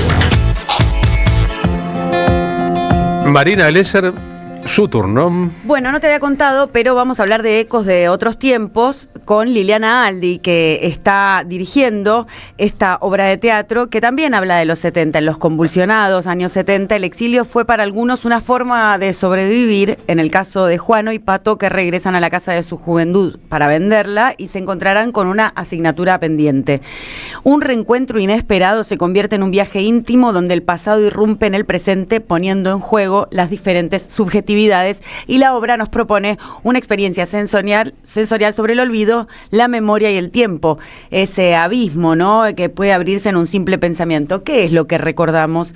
¿Qué elegimos olvidar? ¿Y qué hacemos con lo que vuelve? Una pieza como un puzzle desarmado donde las respuestas no están dadas y las piezas están disponibles para que la rearme cada espectador. Entonces, esta obra de Liliana Adi es en Lerma 420 en el Teatro Excéntrico de la 18, y el sábado 27 de septiembre a las 22 horas es la función de este teatro en Villa Crespo Cava, el Excéntrico de la 18. Sacás las entradas para ver Ecos de otros tiempos de Liliana Adi en Alternativa Teatral, y le damos la bienvenida a Liliana mientras vemos en el stream el video de lo que es el spot de la obra. Hola Liliana, Marina Glesser y Carlos Polimeni, te damos la bienvenida a la radio de Madres AM 530, Somos Radio, la radio de EVE. ¿Cómo andás? Bien, mucho gusto. Muchas gracias por la entrevista. Gracias a vos, Liliana. Sé que sos una actriz y una directora teatral que has egresado de la EMAD, lo que era la Escuela Metropolitana de Arte Dramático, y también has estudiado con Elena Tritec, Lito Cruz, Cristina Vanegas, Pompeyo Audibert, entre otros. ¿Cómo viene esto, Ecos de otros tiempos, en el Excéntrico de la 18, llegar a dirigir y a poner esta obra? Bueno, mira, es una obra que para mí es muy importante porque, yo ya tengo unos cuantos años y viví la época de la dictadura. Cuando era joven estudiaba antropología en La Plata. Esta obra tiene que ver con esos años. Y yo la escribí en la pandemia porque tenía mucho tiempo y aproveché el tiempo pero en ese momento después fue muy complicado para el teatro, rearmarnos. Y ahora sí pudimos. Se formó un grupo muy interesante, porque el teatro es eso, es un trabajo de grupo y no es el trabajo de una persona sola. Entonces, nunca, ningún trabajo, ¿no? Ya a esta altura del partido, ningún trabajo es nada de una persona sola. No, para nada, pero en el teatro es un trabajo especialmente comunitario, donde tenemos el trabajo de los actores, del escenógrafo, del iluminador. Es como un trabajo que se mueve una energía que es muy particular porque van pasando cosas. De hecho, la obra yo la escribí, también la modifiqué a medida que la fuimos ensayando. Qué lindo volver a escribir sobre el ensayo en esto que contás de Ecos de otros tiempos, una obra que sucede en los años 70 y donde también, como recién decías, hacer teatro es generar comunidad, hablar de la dictadura cívico-militar un poco también, porque recién decías que se superponen las subjetividades de aquello que uno elige recordar y también de lo que elige olvidar, de haber sobrevivido al exilio. ¿Qué te trae contar en esta época y en esta coyuntura aquello que empieza a desaparecer como experiencia común, porque estábamos viviendo un proceso de modelo económico similar al de Martínez de Hoz, ¿no? Mira, me parece justamente que se vuelve muy importante hablar, porque estamos viviendo un momento que la verdad que yo nunca pensé que retrocediéramos tanto. Uh-huh. Entonces me parece que esta obra, trata de ese tema, si bien lo trata de una manera, ¿cómo te puedo explicar? No es que se ambienta en los 70, es una pareja de esta época que vuelve a una casa que tiene que venderla, que está suspendida en el tiempo, de alguna manera, y ahí hay una asignatura pendiente que no te la quiero espoliar a la obra. No, entonces, de alguna forma, se destapa todo un conflicto oculto que tiene que ver justamente con esa época. Claro, me imagino que se destapa, hablas de que se revela una verdad, ¿no? Que ahora empiezan como a sistematizar algo de que lo que se digamos que quede difusa lo que es la verdad, ¿no? Lo que es haber sobrevivido a esos convulsos años 70. Pero digo, ¿por qué te trae volver a hablar de esa época me parece que es muy importante en este momento. Uh-huh. En este momento de que se quiere negar. Romper el silencio, y creo que las cosas que se niegan, tienen consecuencias nefastas, porque de alguna forma se pasa una factura. Totalmente. Entonces yo creo que hay que hablar. Yo, por ejemplo, personalmente, el libro Nunca Más lo pude leer poco porque era muy fuerte. Y ahora digo, no, pero es un libro que tiene que estar en este momento en las escuelas, ¿viste? Como que se tiene que volver a hablar del tema. Sí, como volver a poner en la mesa, ¿no? Esto sobre el tapete, aquello de los que muchos reaccionarios o de un discurso más tirado hacia otras corrientes de ideas, decía basta hablar de este tema, basta hablar de este tema, y como que estaba cansado de que era algo reiterativo, y sin embargo es el ejercicio colectivo de memoria, ¿no? Lo que propone la obra también, Ecos de otros tiempos. Sí, y también lo que plantea es el recuerdo, porque ya te digo, no es una obra de alguna forma sutil, se puede decir. Sí, no panfletaria, no proselitista, esa onda. Claro, o sea, y también plantea el tema de la subjetividad, el tema del negacionismo, lo plantea en una situación, digamos, de una pareja que puede ser de alguna manera, entre comillas, cotidiana, pero que en realidad puede leerse como una metáfora, si querés. Y también despierta, creo, muchas preguntas, porque es una obra que es una intriga, entonces el espectador de alguna forma va como en un viaje. Qué lindo el espectador en un viaje, me gusta la imagen, la analogía o la alegoría, digamos. Y cuando salen, ¿qué recepción tenés de los espectadores y de las espectadores? Y la verdad es que los espectadores salen muy conmocionados, y también ha habido gente que ha venido a verla 2 veces porque como que se ha quedado con ganas de verla otra vez, porque ya te digo, es una obra que hay cosas que no las da servidas, sino que el espectador las tiene que de alguna manera descubrir.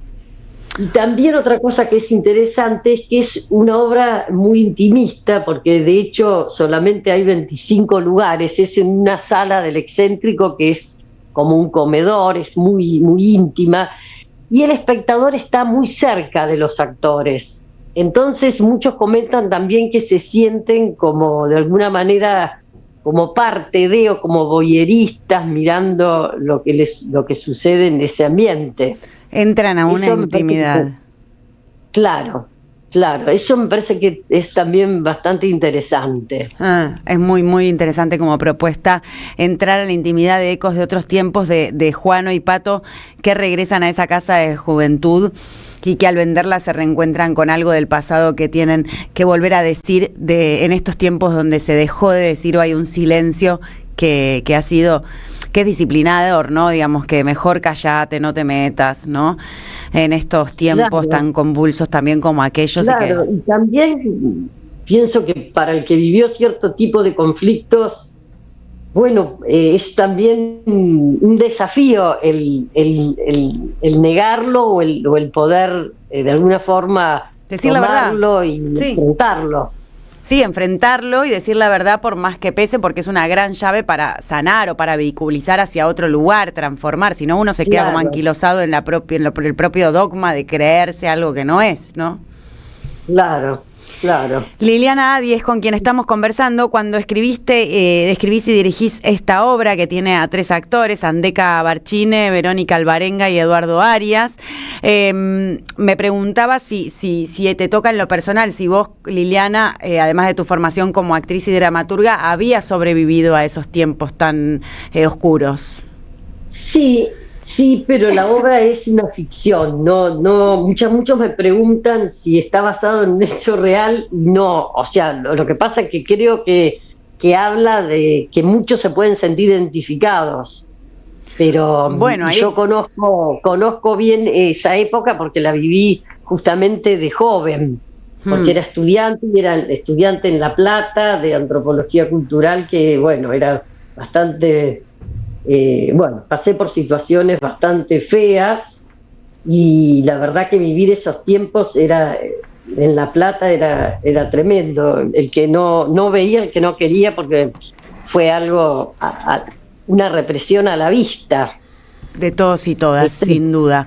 Bueno, celebro que traigas esto para no olvidar, para el ejercicio común de la memoria en nuestra historia pasada, reciente y también argentina, que nos describe, y un poco dejar de negarla o invitar a no negar lo que nos pasó porque no nos condena. Está Ecos de otros tiempos en la próxima función sábado 27 de septiembre a las 22 horas en el excéntrico de la 18, que queda en Lerma 420 en la ciudad de Buenos Aires. Liliana, Adi, gracias por conversar este ratito con nosotros y mucha suerte en la función del sábado.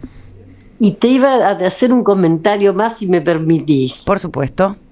Nosotros vamos a seguir los domingos, después de esta función del sábado 27, vamos a seguir en el mismo lugar los domingos a las 17 horas. Cambiamos de día. Perfecto, digamos. Es un gran momento para ir al teatro los domingos a las 17 horas. Es un horario que me gusta, así que deseo que el público y la audiencia nuestra que está escuchando vaya a ver Ecos de otros tiempos, porque seguro van a salir emocionados o al menos interpelados por la obra de teatro de Liliana Adi. Muchas gracias, Liliana. Bueno, muchas gracias, Marina, te agradezco mucho este espacio. Es muy importante para todos los que hacemos teatro independiente y más en este momento que no tenemos mucha ayuda. Muchas gracias, no aflojes y te mando un beso grande. Chao, gracias. Chao, chao. Aguanten los independientes en todos los casos, ¿no? Y bueno, ser independiente es una decisión política, ¿no? Hay que tener la voluntad también y la comprensión para poder seguir hacia adelante y poder llevar a cabo con convicción las ideas que uno tiene, que en general son mejores que las de otros. Bien, ¿y quién dijo que la vida es fácil, que las cosas son fáciles? No, fácil no nos gusta. Escuchamos recién a Juan Sasturán hablar de un montón de estas cosas importantes. Vamos a sortear 2 pares de entradas para el espectáculo que Marcelo Bocanera y Florencia Suárez van a llevar adelante este viernes 26 de septiembre a las 9 de la noche en Bolívar 813, o sea, Perón de San Telmo. Con arreglos y dirección musical de Víctor Laciar y un repertorio que incluye, entre otras joyas, canciones de Ladia Blasquez. Rara como encendida te hallé bebiendo, linda. O joyas como Los Mareados. Marcelo Bocanera y Florencia Suárez llevan adelante un espectáculo llamado Ella, Él y el Tango. Las entradas anticipadas se consiguen a través de Eventbrite, pero aquí en el programa vamos a sortear 2 pares de entradas. Nos quedan 11 minutos hasta el final, así que aquellos que puedan, viernes a la noche libre y tengan ganas, nos escriben, whatsappean con nosotros al 11 32 00 0530. Tus ojos con un eléctrico ardor, tus bellos ojos que tal. Nosotros aquí somos Rodrigo Lamardo en la conducción, en la coordinación y producción general del programa, Luciano Murat en la producción, Martín Suárez lo escucharon en el móvil. En la operación de sonido, el señor Charlie Escalante. En la operación de video, Vicente Castro. En el trabajo en las redes, Agustina Pasaragua y Manon Sanseverino. Somos un montón de personas trabajando para que ustedes reciban un producto terminado y no un esbozo de programa. Les recomendamos que vayan a ver Antígonas, Linaje de Hembras, de Jorge Huertas, que se presenta los viernes a las 22 en el Portón de Sánchez, dirección Sánchez de Bustamante 1034. Esto es la tragedia de Sófocles transcurriendo en Buenos Aires, pero en una Buenos Aires mítica, ¿no? La Buenos Aires real y de hoy. Personajes clásicos como una embalsamada peregrina, o sea, Eva Perón, o un Borges convertido en un tirano, en un Tiresias rioplatenses, 6 actrices, un bandoneón, entradas por la alternativa teatral, precios populares y descuento a jubilados y estudiantes. Y por último tengo aquí para decirles que este paquete de yerba es de La Buena. Yerba La Buena conserva el aroma y sus propiedades de origen, buena calidad, buen precio, elaborada con palo y polio, libre de gluten. Es la yerba que toman aquí los compañeros que matean en la M530, la radio de EVE.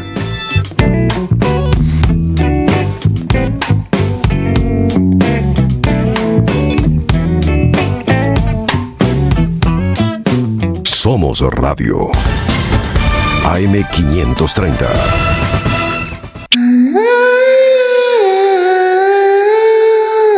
El grito y el silencio en su 4º mes.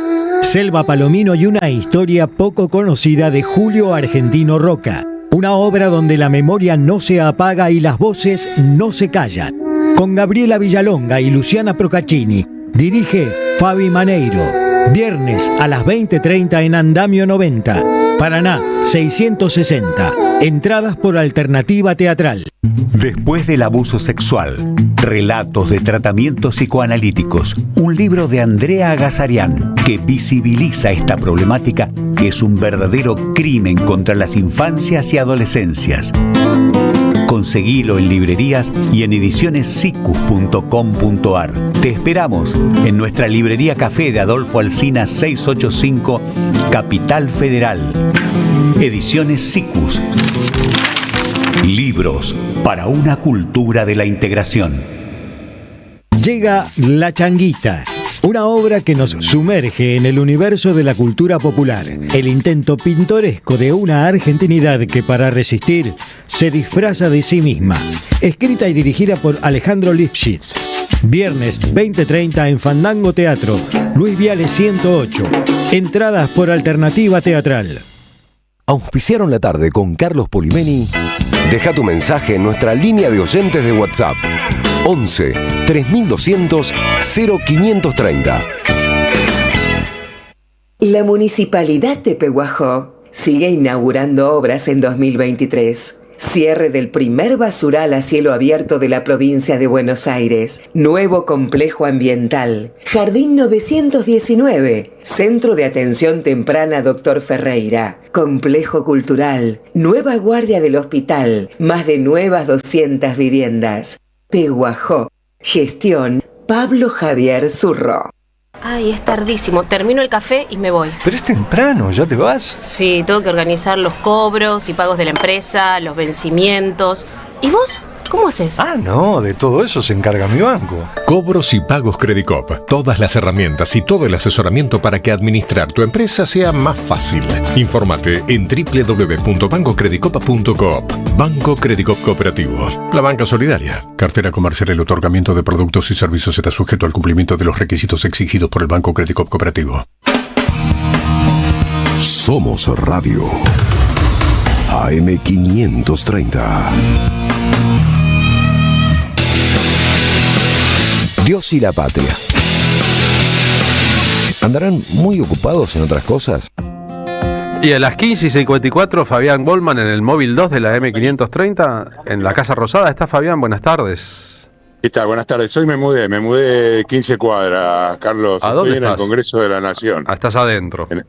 Estoy adentro del Congreso, no afuera, efectivamente, donde está el vallado, de donde salió Martín Suárez hace un ratito, porque aquí, bueno, mientras el gobierno consigue este apoyo fortísimo de los Estados Unidos, se reunió la Comisión de Presupuesto.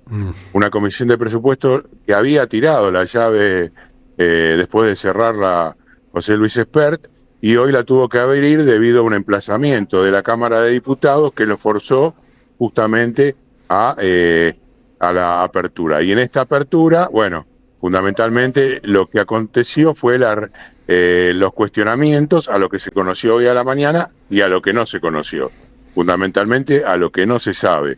Las condiciones, todo el empréstito, todo lo que gira alrededor de los posteos de Scott Bessent y de Donald Trump, y desde ese lugar plantear la necesidad y la urgencia de que los funcionarios más importantes del gobierno nacional, entre ellos Luis Caputo, que no ha concurrido nunca a la Cámara Baja, se preste a un cuestionario. Claro. Porque el gobierno presentó un presupuesto hace 10 días exactamente, en el cual el presidente Javier Milei llegaba con aumentos, con una cantidad de cuestiones que cambiaban supuestamente la situación económica, pero bueno, pasaron cosas en el medio y ahora la inclusión de este supuesto préstamo de los Estados Unidos modifica todo ese tablero. Entonces, la necesidad de la presencia aquí en esta Cámara de justamente José Luis Caputo, que fue pedida a viva voz por todos los bloques. Y en esa discusión, bueno, la continuidad que fue pedida explícitamente por los diputados para que no sea los miércoles, porque los miércoles acostumbran haber sesión. De hecho, va a haber sesión la semana próxima en la cual se van a tratar el tema del ATN, que viene a la Cámara de Senadores para ser ejecutado el rechazo al veto de Milei, y también la cuestión de la ley de los DNU, esta innovación que va a impedir hacer a diestra y siniestra, como viene haciendo el presidente de la Nación, con decretos que son leches lo que se le antojen. Bien, ¿Qué hizo José Luis Espert? ¿Qué hizo José Luis Espert? ¿Para cuándo citó la reunión? Para el miércoles a las 13 horas. Una sola pregunta, hasta que llegando Carlos Castañeto. Carlos, ¿cómo te fuiste de la reunión de la Comisión de Presupuesto luego de este bofetada que brindó prácticamente José Luis Espert al decir directamente que va a ser el miércoles la sesión? Bueno, buenas tardes. Primero, la verdad que Espert ya nos tiene acostumbrado a esto. Dijo que iba a hablar con el seno de la comisión para ver cuándo nos reuníamos y automáticamente dijo el miércoles. Así que, la comisión de presupuesto es fundamental en este congreso. Él la tiene cerrada y ya estamos hablando con distintos bloques a ver qué vamos a hacer con la presidencia de la comisión, porque no puede seguir así con este tratamiento. Hoy también tocamos un tema de deporte, no se presentó a la Comisión de Presupuestos. Me parece que lo que está demostrando Espert es que un año más quiere el gobierno no tener presupuesto. Igualmente, nosotros vamos a trabajar con distintos bloques en presupuesto y presentarlo. No le vamos a dar gusto no tener presupuesto porque siguen haciendo lo que quieren. Hoy lo está viendo el acuerdo que está haciendo el gobierno con Estados Unidos y eso tiene que pasar por el Congreso, no es una empresa del Estado. Cortito ahí el pie que termina el programa, una definición sobre este tuit de Bessent, hablando de que tiene que volver a implementar retenciones, que van a esperar después de las elecciones. Y lo que quiere en Estados Unidos es poner gobernar la Argentina y nosotros no lo vamos a permitir. Gracias, Carlos. Bueno, la palabra entonces de Carlos Castañeto, el ex arquero de Gimnasia y Esgrima de La Plata y diputado por Unión por la Patria. Un abrazo grande para vos. Gracias, Fabián. Hasta luego. Fabián Goldman en el móvil 2 de la M530, aquí sobre la línea del final del programa. Tengo que recordarles que este domingo tenemos una nueva función de nuestro espectáculo La Patria no se vende, que la verdad han dado por muchos lugares diferentes a lo largo de 3 temporadas, pero en este mes de septiembre de 2025, como nunca, estuvimos el 14, domingo 14 en Gleu, el domingo 21 en Merlo y este domingo 28 nos toca volver a Bargoglio, un lugar recontra amable en el barrio de Flores en la capital federal y además con una gran programación que hizo el favor de incluirnos a nosotros. Las entradas que quedan están en alternativateatral.com. El espectáculo es domingo al mediodía, puerta a las 13 e inicio del show a partir de las 14. Tendremos músico invitado, la pantalla gigante de siempre, ganas renovadas, gargantas maltratadas. Y la idea de que si resistimos todos juntos somos mejores que si no resistimos o resistimos de a uno. Así que los que quieran darse una vuelta, bienvenidos serán. Después de este miércoles distinto aquí en el programa de radio, nos despedimos hasta el jueves valiente, que es mañana. Nos despedimos hasta mañana. Carlos, déjame decir, antes de que nos vayamos, que en función de los triple femicidio en La Matanza, vamos a juntarnos todas. Hoy nos convocamos a las 19 horas en la Plaza de Flores, todo el colectivo Ni Una Menos y todo el colectivo feminista, a pedir por basta de estos femicidios, basta de matarnos, todas las vidas importan, todas las mujeres importamos. Así que hoy a las 19 en la Plaza de Flores las esperamos y los esperamos, por supuesto. Gracias, Carlos, gracias al equipo, gracias a la audiencia, gracias a todas y todas en este día y cada día. Ya viene Pablo Caruso, vuelven las ideas aquí a la M530. No de